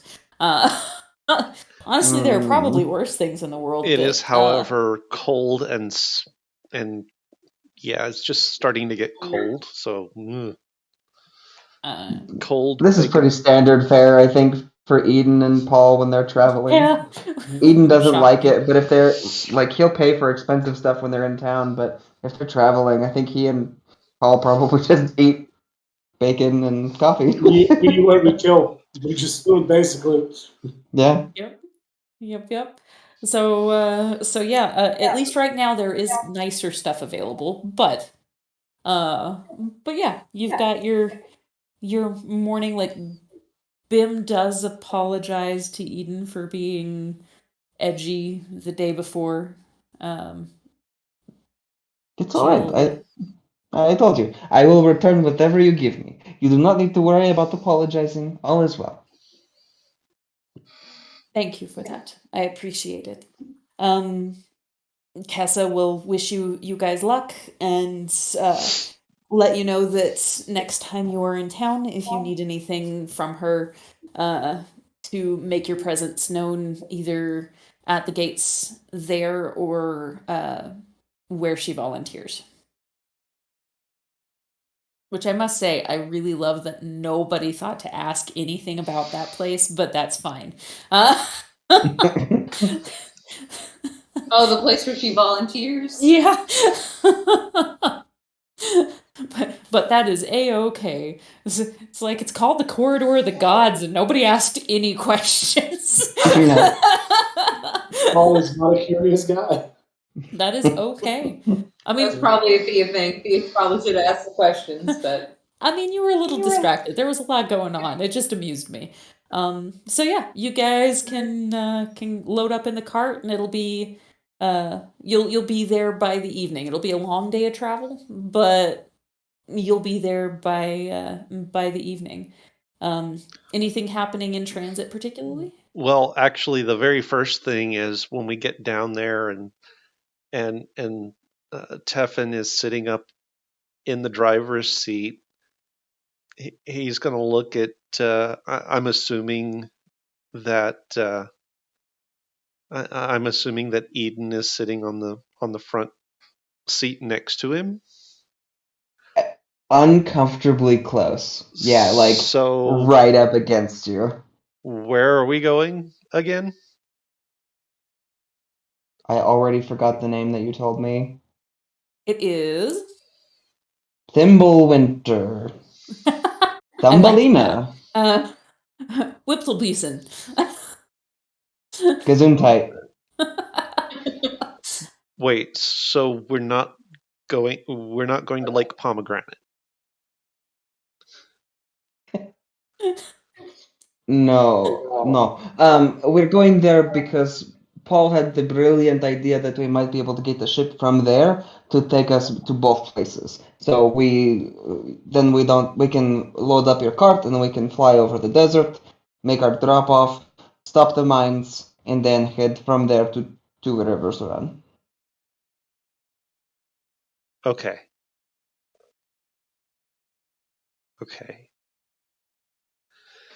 And as he flips Quimby into motion, he's like, "You realize I just spent a whole night working on something that this plan of action negates the need for, right?" I don't think that's true. You were working on snowshoes, right? I mean, sandshoes, rather. I don't think that's necessarily the case. It may be that once we are dropped off there, that we will no longer be able to be aboard the ship. I don't actually know that they will be willing to wait for us. Okay. Well, so long as the work wasn't wasted, and then that's And it. That's so, all he's saying. as you flick the reins, like Eden is right up against your elbow, like uncomfortably close. You know, there's like a whole nother half of the seat there, right? You don't have to take up your part in the middle. Maybe I should ride in the back. Yeah. Like he'll sort of clamber up onto the top of the carriage, While it's and moving? then yeah, he's not gonna stop it. And he'll just sort of like lean down and knock on the door. Roll me a dexterity check. This can only go well. So you guys hear this knocking come from the door while this is moving. I mean, I guess you would have also kind of heard him clamber across the ceiling, too. Who is it? 15. It's an awkward clamor, but it is an effective clamor nonetheless. It's Eden. Somebody needs to come sit with Tef, and that's not me because there's not room. There's not room. Eden's not here, man. No, I'm Eden. I'm. No, Eden's up front. No, Eden is on top knocking on the door. Thea, do you want to trade spots? I'll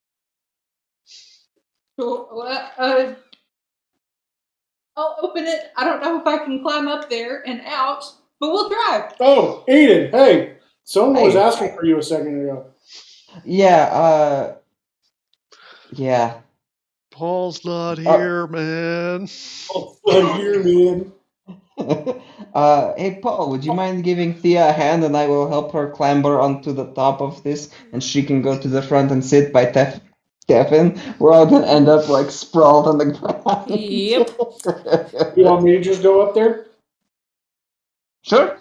All right, I climb on up there. Yeah, roll me a dex check. It can be, I should have said this before, but acrobatics is fine. You could just use your raw. Never mind. Do it. Sure. It's a 20, non-natural. Oh, you're fine anyway. It's all good. So yep, there's the scraping of a dwarf, and not dwarf, wrong thing, gnome, coming back over to take Oh hey, Eden's hey, place. do you want to take some bacon with you? Yeah. Always. Here, he just hands you the bag. Like, have at it, have fun. Okay. Alrighty then. So And he'll try now to like swing into the doorway. This is where he's gonna fall. Yep. Go ahead and make me a separate acrobatics for that, because this is going to be your gymnastics move here. 11. Oof!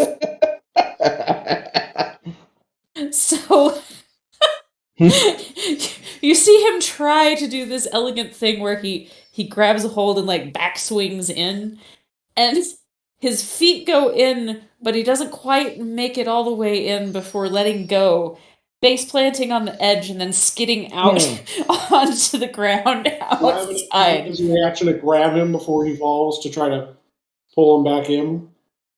Would you still be in range, do you think? Like, how do you Assuming imagine that as soon as I get on the top, he's coming into the cart. yeah, sure. Right. Go ahead and try and See if you can Save see if you me, can save it. Paul. Be just an athletics check For or it to be a quick dexterity. response, I would think it would be. It might actually be one of each. For the grab, roll me an acrobatics because you got to be able to get there and get balanced. Okay, so it's Can I do uh, anything? 16. Yep, you manage to. You catch him. Whoop. And then athletics to just throw him, basically Yeah, force him into chuck this. him in. That is that's 24. So, Eden, you're not totally sure what happens. You see the ground rushing towards your face. You feel this yoink from like your back, and then all of the sudden, upside down, you just get plastered to the back of the cart. Like you just all the way through to the wall behind Teffin, and it's very cartoonish, like this toss and plant onto the wall and then a slow slide onto the floor. Oh, that's where the bed is up at the front. So it's actually a plant to the front wall and then slide down onto this mattress. So, at least one That of could those have been parts worse. was not terrible. Yeah. Landing. Thank you, Paul. Oh, he's already left. The knock on the wall behind him. Thank you, Paul. That was a good save, Paul. Good save. Yeah, well done. So yeah, Yeah, do you now want to close the door? I don't want to go by it anymore. What'd you say? I'm sorry. Would you close the door? I don't want to go by the door anymore. Oh, Yeah, Thank you. Paul goes and sits down next to Teffin, pulls out some bacon, doesn't say a word to Teffin, and just like hands over bacon to see if he wants any. He'll take a couple of pieces and start munching on it. so far, I mean, other than being French share bacon. tepid, it's fine. It's still good quality bacon. It's a little not as good as yesterday, but it's still decent. Yeah, it's I've fine. got a little ceramic mug of Good shelf coffee. life. I've got a little ceramic mug of coffee off to one side, and I just stick the two pieces of bacon in it to Weird, but okay. warm up the bacon. Huh, cool. Yeah. So, everybody roll me. Well, okay. Teffin and Paul roll me perception checks. Perception. 4. Nope. Is this something at a distance? 21. I mean, it would be at some point. Because I have advantage on because of my eagle vision. Oh, yeah, that's right. Sure. 19. Okay. So, 21. Paul, you would see it. Yeah, you would see it first because you see it at a distance. But even without saying anything, Teffin catches it pretty quickly after that. Off the side of the road, there's something that looks a little suspicious. It kind of looks like there is a shape that is disturbing the grasses to the side of you, and something runs off, and it looks as though there is a body left behind. Something? Is it like humanoid shape or? What you see is kind of a little bit of a dark blob.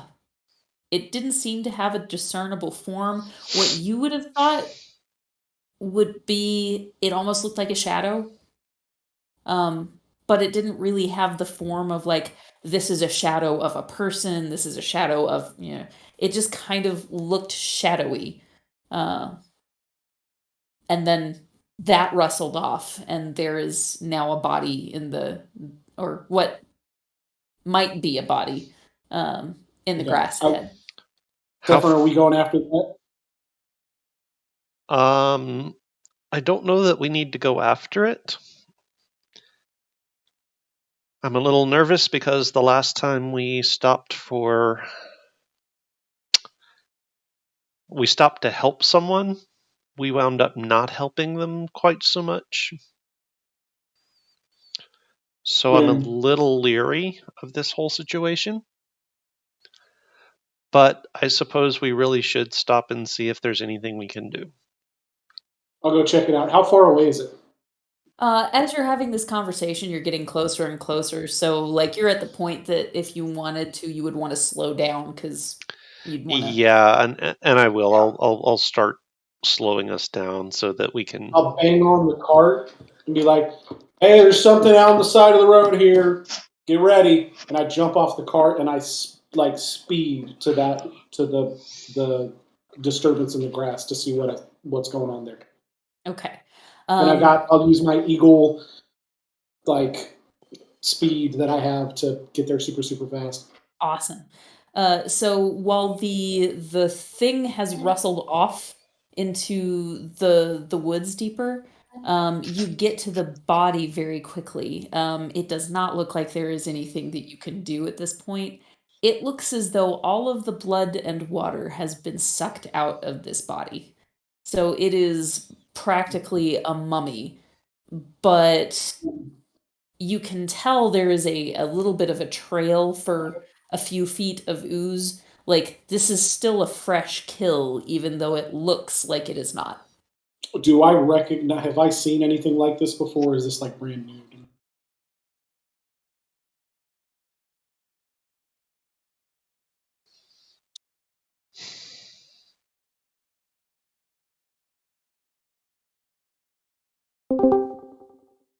Can I go ahead and start searching the body? Sure.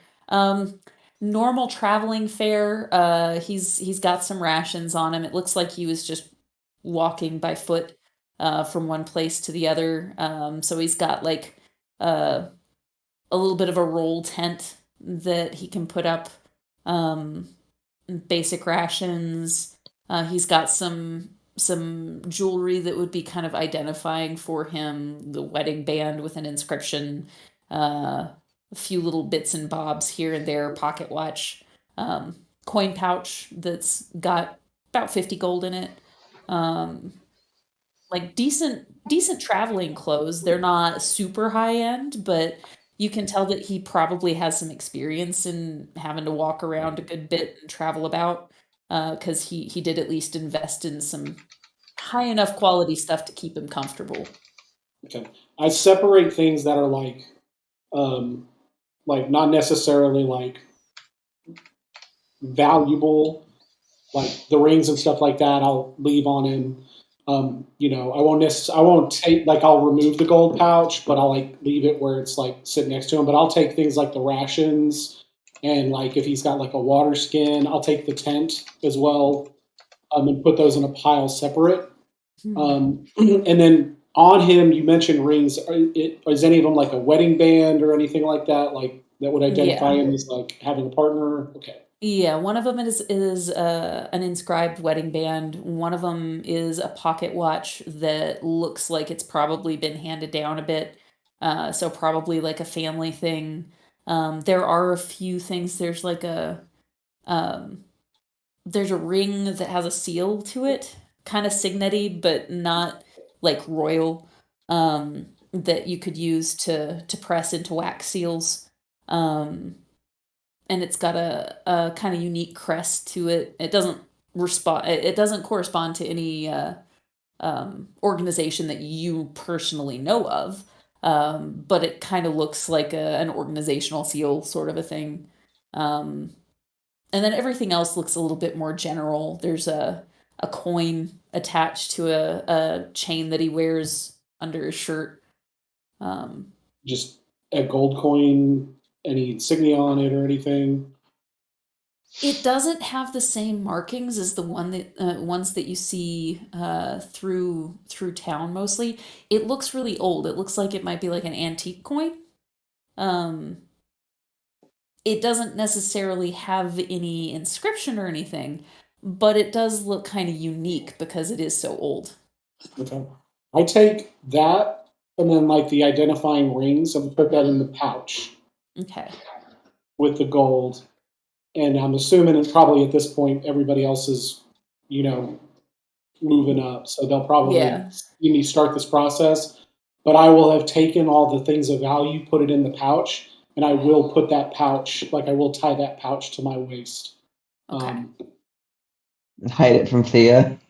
Probably, actually, Honestly, yeah. probably tie that to my waist in such a way that if anybody were to try to take it from me, they would require some finesse. Challenge accepted. So yeah, you guys coming up, you see him doing this quite deliberately, uh, and see the same thing, like the incredibly dehydrated, effectively bloodless body on the ground that's just been sucked of all of its moisture. Killed. Wait. Moisture. Do you think this was Koshe? That seems super silly to ask, but like, wasn't it when you gave him water that was what let him get all buff and stuff again? No. I mean, maybe we could try to follow the trail and see if it's Gaucher. I mean, I kind of doubt that Don't it we have would to be. kill That his? seems so. Don't we have to destroy his factories before we can take him out? Yeah. Yeah, but what if I- he's like? What if it's like a minion? Yeah, what if this is like Professor Quirrell and he's stuck in the back of his head and he's sucking like stuff from unicorns and Who? things? I don't know what you're talking about, but if I've got to kill something, I'm all about it. Let's check it out then.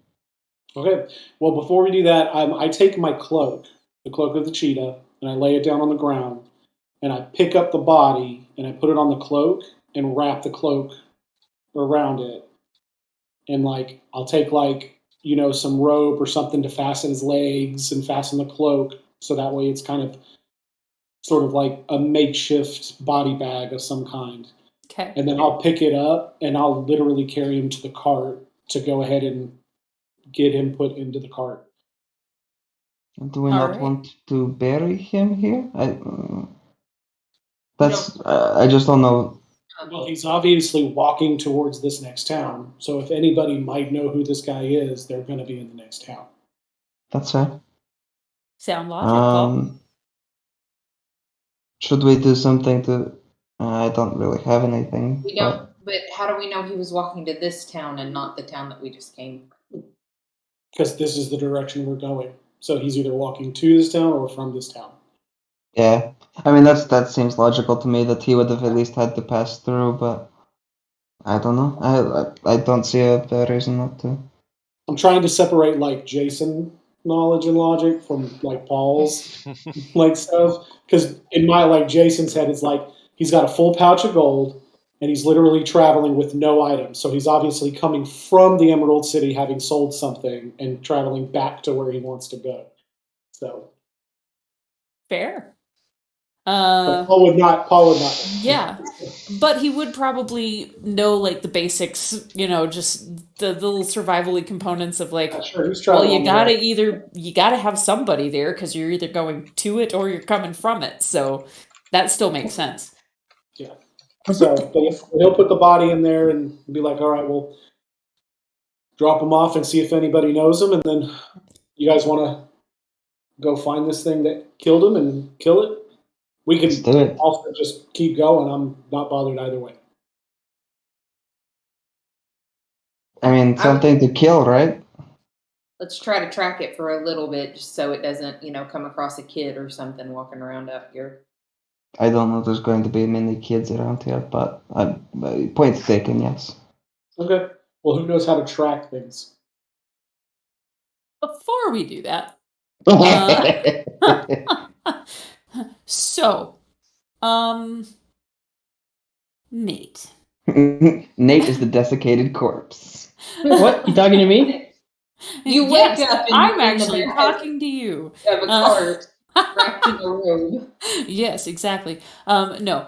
So your ship that you have been temping on for a moment while your main ship has been being repaired. It's kind of a common enough thing if there's one that has to dry dock for a while, they'll let their crew come up to land for a little while and take little small odd jobs. And they will use temps to fill in those gaps until their normal crew has a chance to return from being flung to these different smaller gigs while their boat is being repaired. Well, you're kind of a temp for a temp situation. There was a larger boat that you were interested in. That one might not be quite so legal, but it had to disappear for a little while. Meanwhile, you secured yourself a little bit of a side hustle with something in this small town, and uh, there was an approximately about a week of shore leave while they got set for their next their next set of excursions.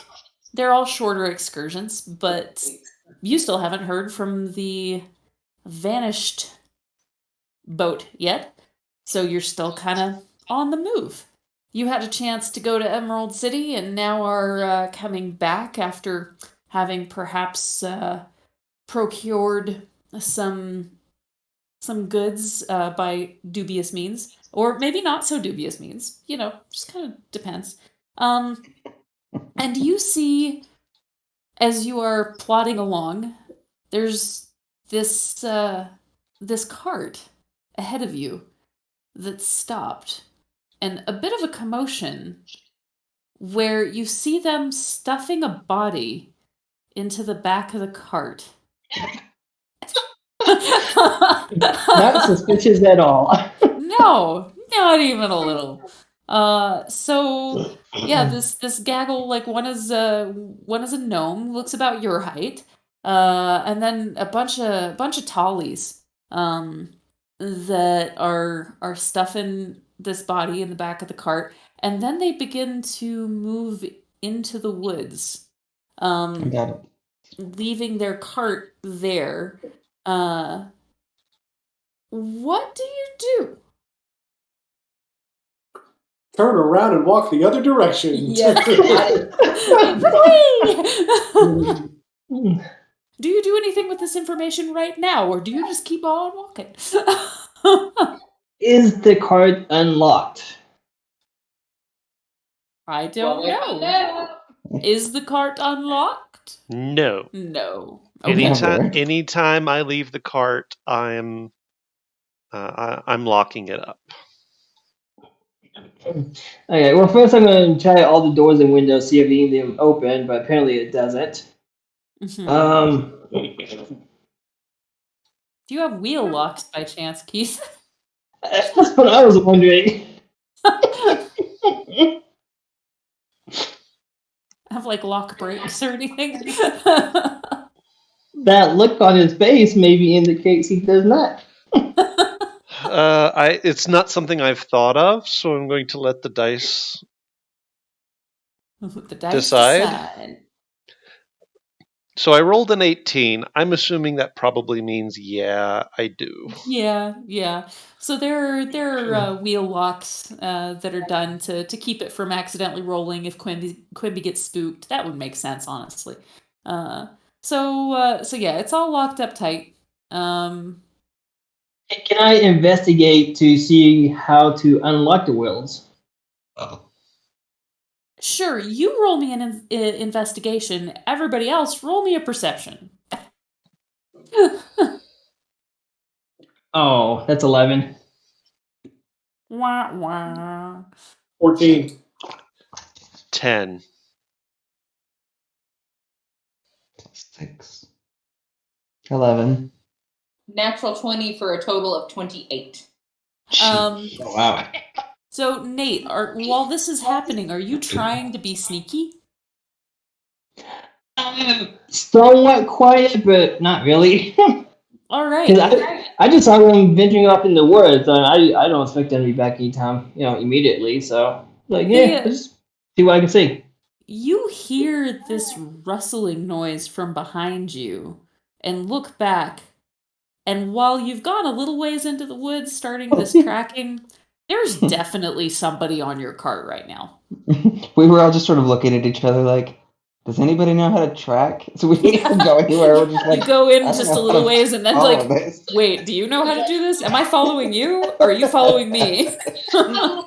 Just complete mayhem. I love our group.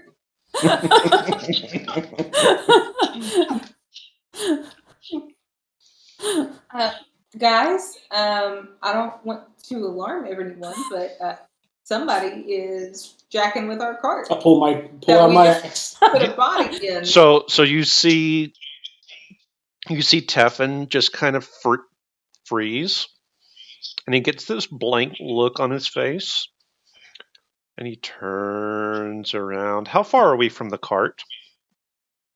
I mean, there's some tree cover between you and it. I'd say you're only like a couple 100 feet out. And you guys, maybe like 100 feet, something like that. 100 feet. I immediately, says that, I pulled out my axe and I'm running to the cart. You guys hear this click, and this like buzz starts to.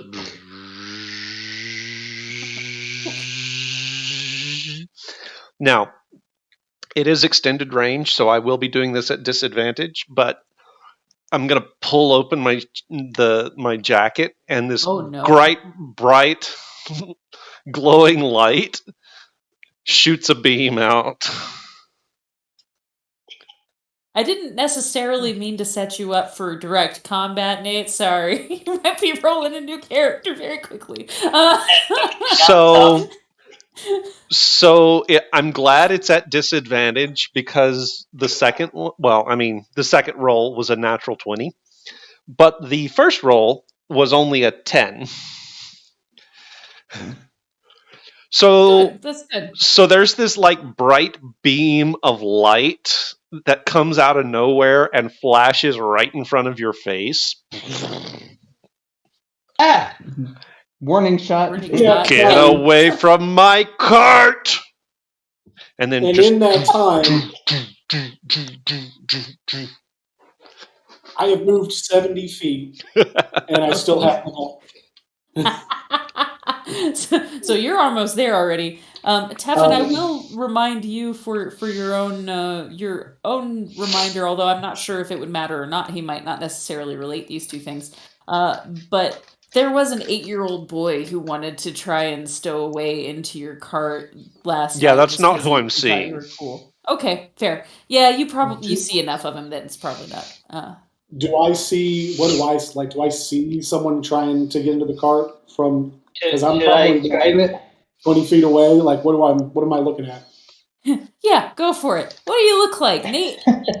Pretty great. If you want to drop it into the hero. Yeah, I will in a second.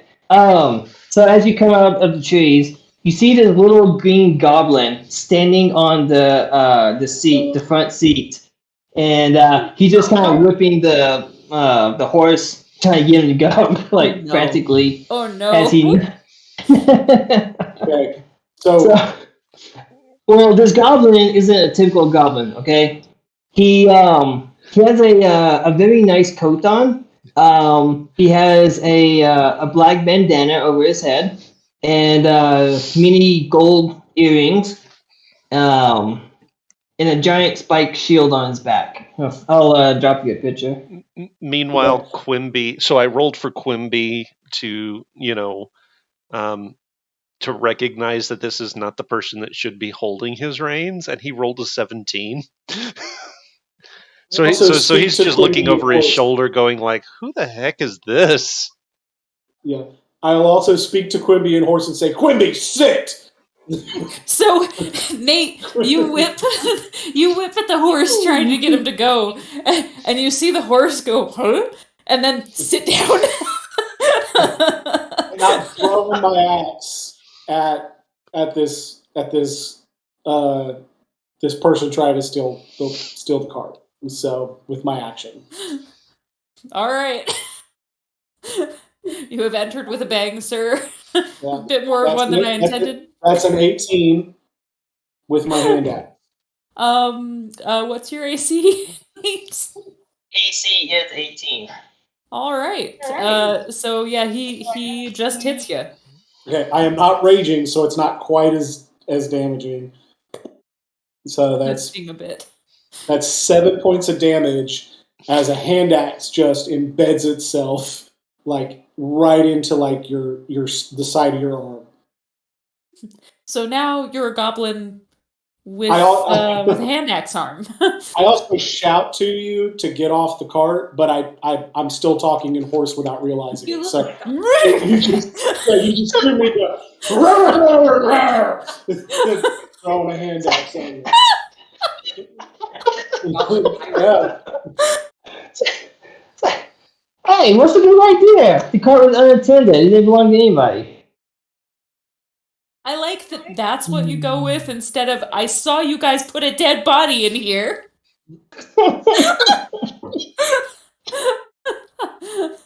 Okay.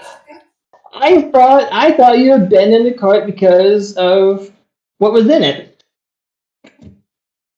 I am fully in fight mode right now, so Do you get off the cart? No, not yet. Oh dear.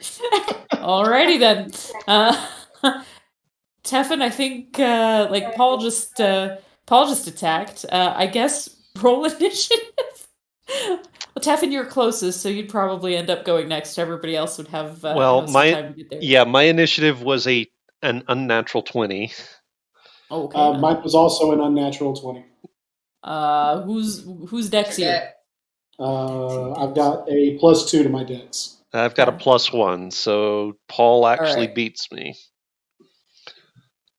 Are you guys getting in on the initiative? Yeah. Here's what's messed up. Paul's super excited because he's about to go fight a bandit, and in his mind, they're trying to steal the cart. This is a person I can kill, and you guys are legitimately going to have to stop me again from killing this individual. Aiden's not going to stop you this time. 3. Oh gosh. Yeah. I trip on my like I'm trying to run out of the woods and I trip.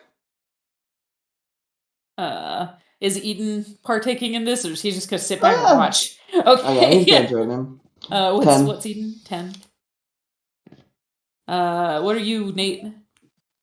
7. Oh. It's not looking good for you, buddy. Remember that talking is a free action. I'm just gonna say that. Oh, Nate. Okay. So yeah, Paul got the initial foot in the reaction there. But you also rolled first in initiative, so yeah. I'm going to close the distance because I'm pretty sure I can do that now. Yep. And I'm going to jump up and try to like full on football tackle this guy off of the cart. Like, all right. Just grab and take him on to the other side of the cart and get him to the ground. Opposing acrobatics, athletics. So either one you can pick. Okay. That is a non-natural 20. What you got? Oh, can I bonus action rage before I do that too? Sure. That is a 23 instead. Pretty sure that's gonna hit. I got an unnat 20. All right. So all of a sudden, this gnome that's about your size, Nate, just flies up over the side of the little steering area there, and you feel like you just got hit by a freaking train. And all of a sudden, you are flying through the air and about to eat dirt with this angry gnome on top of you. So yeah, that's a thing. And I'm pretty sure that eats the grapple eats the action economy. There, right? That would be my turn basically. You're a kind and gentle person, Jason. And that brings us to Teffin. All right, so Teffin has moved forward 35 feet. There's a click and a whir, and as they're sort of disappearing behind the cart, there's going to be another shot. They're going behind They're going behind cover, so this is going to be again at disadvantage. It is not going to be Nature. disadvantaged. The way those usually work is if it is quarter cover, it is +2. Oh, If right. it is half cover, it is +5. And I'm grabbing him and probably kind of smothering him. So I'm chances guessing are, if you're I'm guessing it's a +5. So Yeah, it's he'll have a +5 to +5 your to his AC. Correct. I rolled an 18, or I rolled an 11, so it's an 18 total.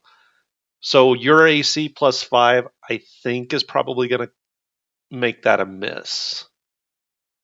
So, Paul, you would actually be the one on top in this situation. Yeah, so that would hit me. So I would probably an 18 would for sure hit Paul. So Well, but it's +5 to your But AC. you get a +5 to your AC because of the You're cover. behind the horse. no, I Because- thought the +5 was because I'm basically No, covering because Tackling him off the horse. Because he's falling you behind guys the are cart. falling behind the cart from where I'm standing. Oh, I see. Okay, So I thought you he was guys getting have the +5 cover. because I was like grappling him. Yeah. No, you get the Oh, +5 okay. to your AC. Oh, okay.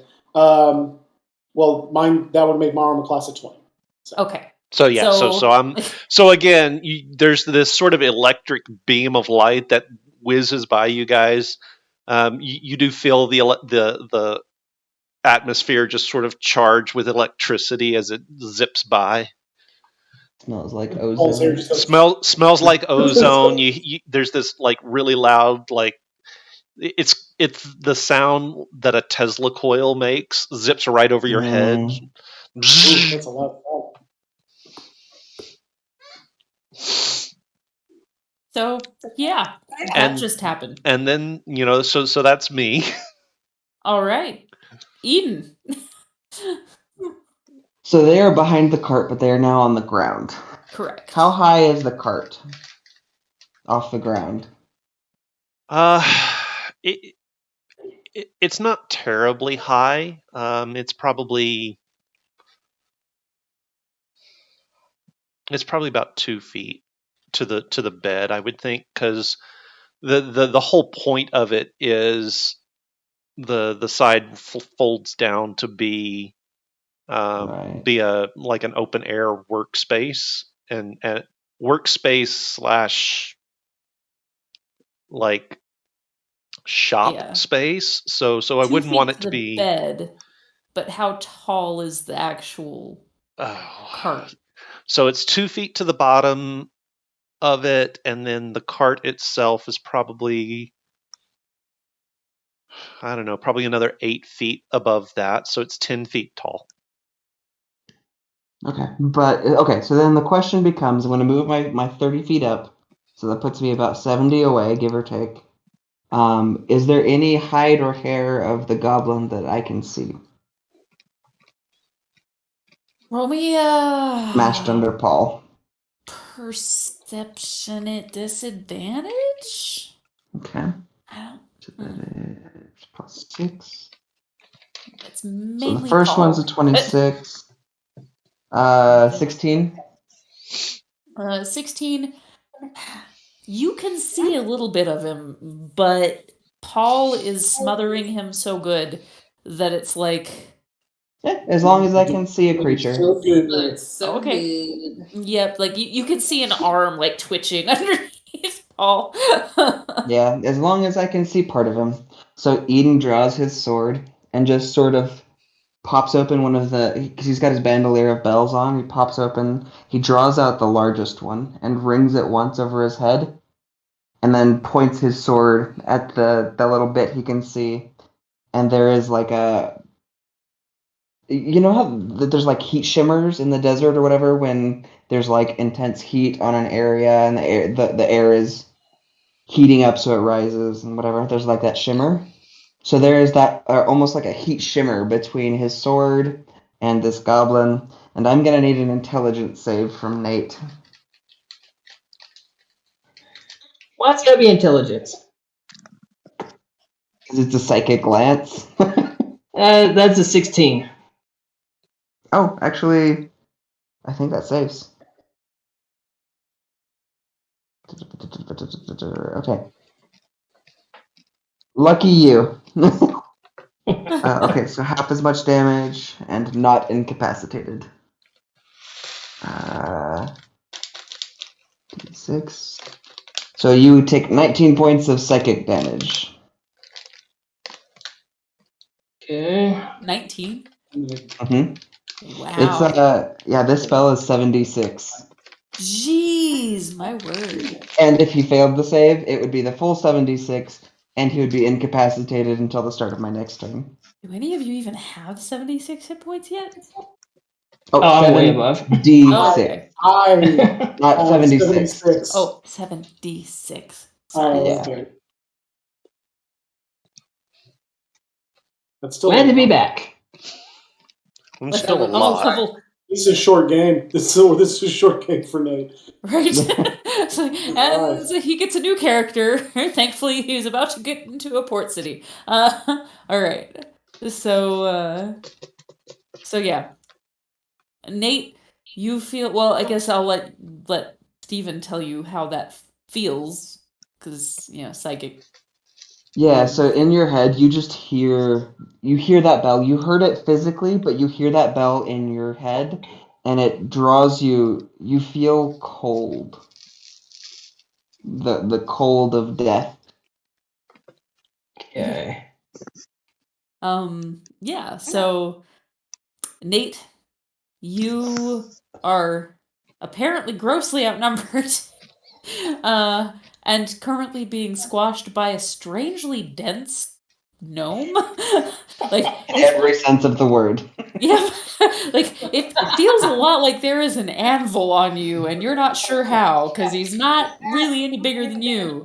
But holy crap, he's thick, man. So yeah, THICC. Mm-hmm. yeah. So what you doing? You gonna try and diffuse the situation? You gonna make it worse? What you gonna do, buddy?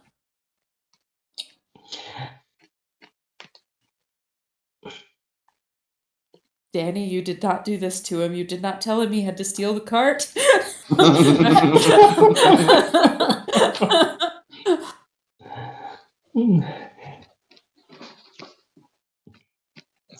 You know what I'm going to do? I am going to go limp and I'm going to play dead.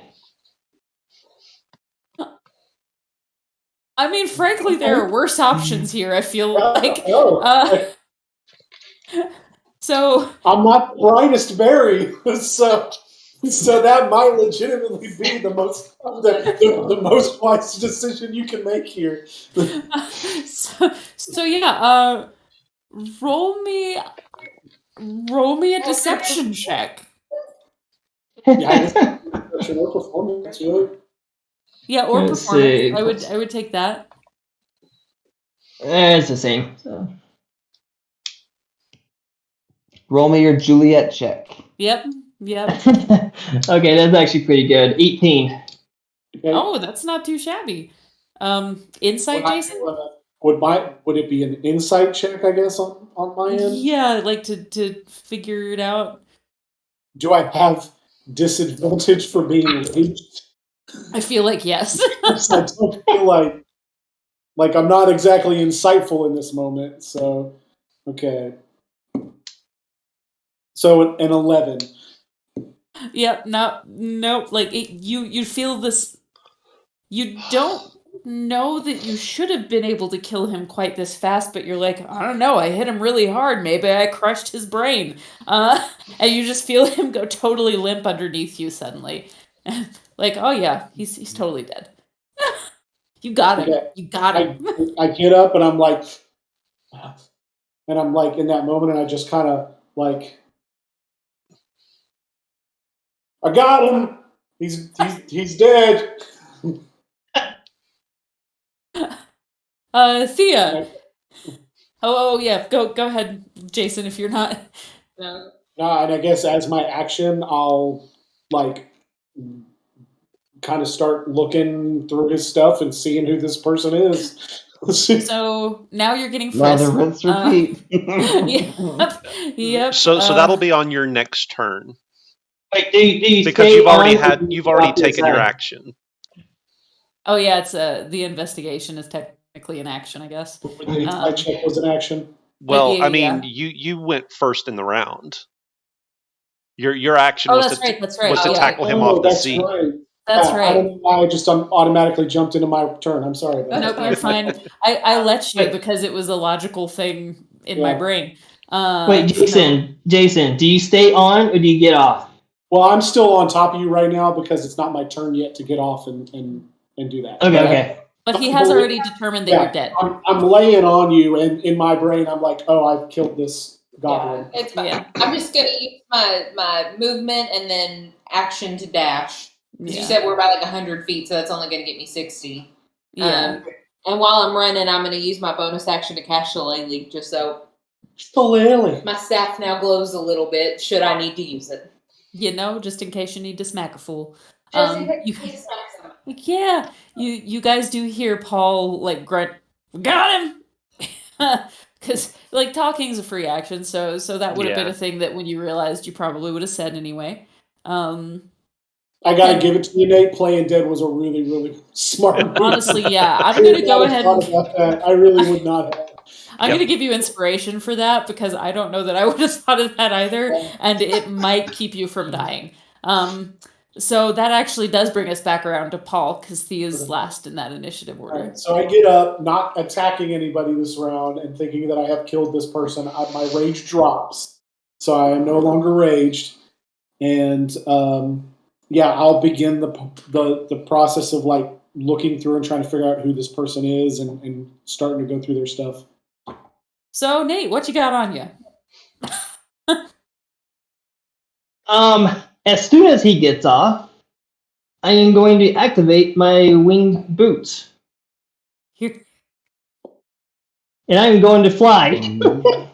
Now that might not have been as smart as the playing dead would have been, but okay. So you activate your winged boots. Do I have? Well, that's going to be on his turn because Oh yeah, that's not your turn. clearly this is still rolling through initiative at this point. Yeah, you're still in initiative order, so you're not doing that yet. So what do you have on you, Nate? You still have to answer. Apparently, winged boots is a thing that he has on him.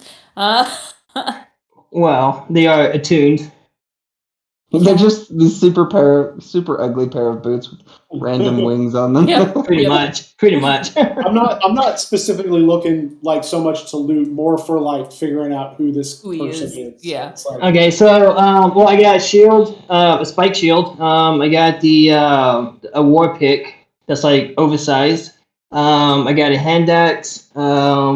Personally, I got a pocket watch I keep on me. Really nice coat.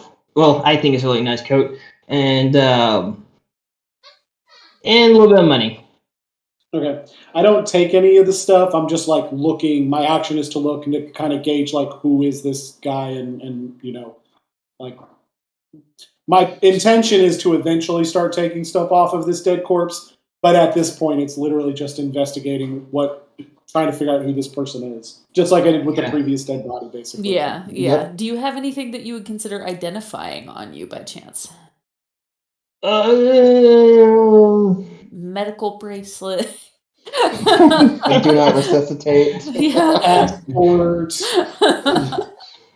No, not really, not really identifying. I you know, being who I am, I would suspect that my appearance would be enough people would recognize me. Are You you just right. renowned? Trying to be. Okay, so you're trying to be renowned. So it is not a person I would recognize. Then. No. No. Okay. Dread Pirate Robert. He'd like for it to be, but it's not. Okay. So yeah, so that's my turn, and I'm like basically like poised right over the top of him, like basically hands going through trying to find identifying stuff. Basically. Okay, That's my so Paul is on top of him. Taffin, what you doing, bud? So I'm going to use my movement 35 feet. So that's 3 that I've taken, and then I'm gonna use my action and dash over to Quimby and just start checking on my horse. and looking over my wagon and make sure that the wagon is still in good shape and locked up and secure. So your horse is sitting down like a dog, which I'm not even sure if that's physically possible for horses. But he got that command from Paul and is just like, burr, burr. Just like hanging out, looking like he's fine. He's just sitting, waiting to figure out what the heck the next thing to do is. Okay. He's being a real good boy. Okay. He is a good horse. He is a good horse. Yes. And that's So- my turn. Oh, all right. Eden. Since our enemy is dead, Paul says he's dead, so he's dead. I'm more worried about Paul would be an expert. I'm more worried about the horse and the wagon at this point. I would like to point out that Paul didn't say he was dead. He just said, got him. Oh, got him. Okay. Well, in my in Teffin's brain, that's Paul speak for he's dead. I mean, That's that's fair. also fair. It's a fair Got him. assumption, but yeah. I mean, Does Thank you for the Eden- clarification, though. So Eden will move 30 feet forward. Does he think this thing is dead? Because Paul has tackled lots of things. That is true. Roll me an insight or an investigation. I will take either. Like one is he playing dead? One is I am looking to see if I'm seeing signs of life in case he's unconscious or something. see. So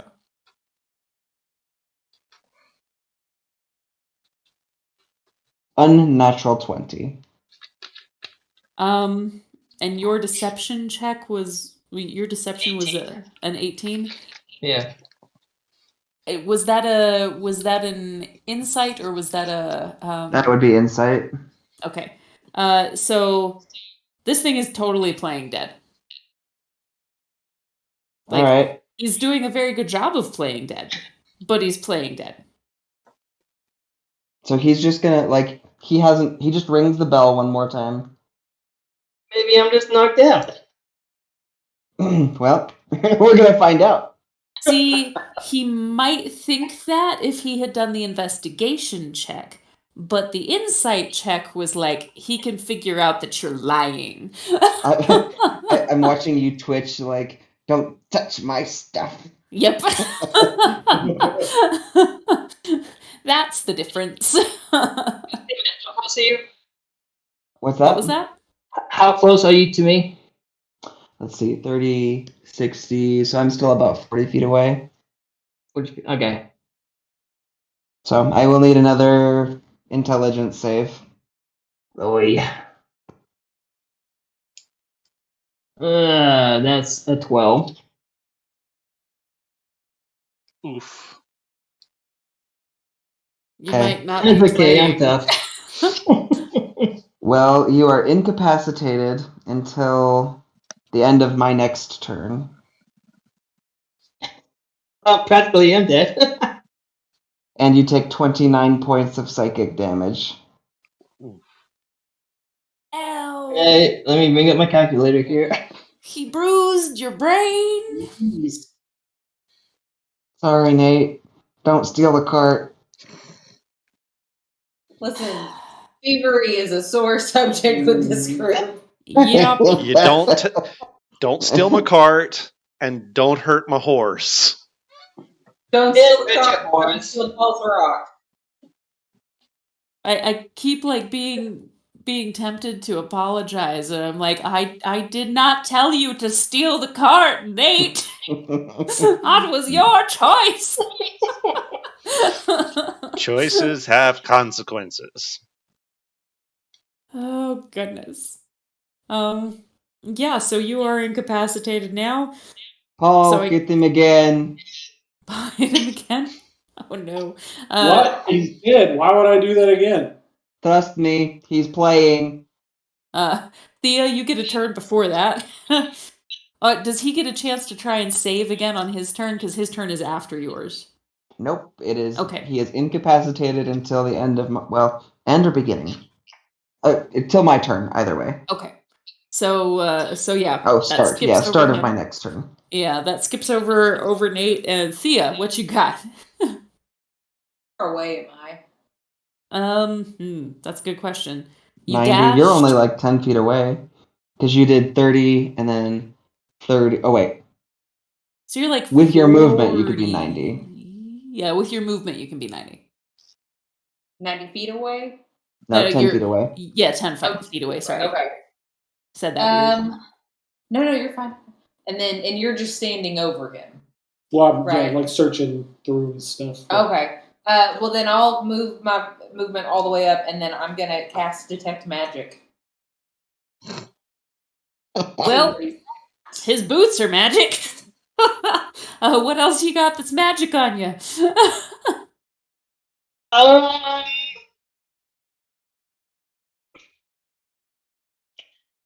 I'm kind of magic in a special certain kind of way. Special certain kind of way. Magic in bed doesn't count. What he's saying is he is fabulous. So fabulous. I don't cast spells, but I can call on lightning.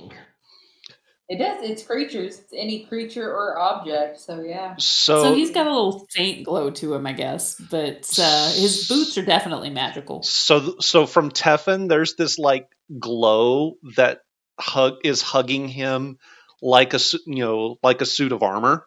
So it goes down to bracers on his arms, his chest piece, his legs, that whole thing. And the cart. The cart is glowing. There is a lot of bright stuff around you. Like there's a significant amount of magic happening there. Yeah, you can see a bunch of stuff that Paul has that's magic as well. Eden, have we talked about did your sword start off magic? No. It was just a gift. His sword is glowing too. Well, Eden doesn't know that. Yep. Oh, he hasn't had that yet. Okay. And I guess I heard Eden say that he was just playing dead, that he was still alive. So I would just call out, be like, he's got magic boots. We're gonna shake you down, man. Was that boots or boobs? She's got electric boobs. Magic boobs. I love you guys so much. Oh goodness. So yeah, either he has magical boobs or magical boots. You're not totally sure which, but one or the other. Why not both? Yeah. So that brings us back around to Paul. Okay. Paul, now that he's not raging, he's been told that he's still alive and has to hit him again. So Paul's going to take his immovable rod and he's going to put it in his fist. He's going to punch the dude right in the chest. Full punch, and click the immovable rod on impact to hold him in place. This is how he's done a lot of things in this campaign so far. So yeah, go ahead and I guess that's an improvised weapon attack. But you do have him grappled, so I guess that would be. He's incapacitated, so so it's an advantage anyway. Well, unarmed. Well, are you hitting him with the rod or are you punching him? No, I'm punching him with my fist, but I'm clicking the rod on impact. Yeah, so strength +1. Well, yeah, so yeah, it's your strength +1. So, and you said it's an advantage, and isn't it never mind. It's going to say if he's incapacitated, it's an auto crit, right? Because I'm hitting him while he's down with an actual physical weapon. But it doesn't matter because I rolled a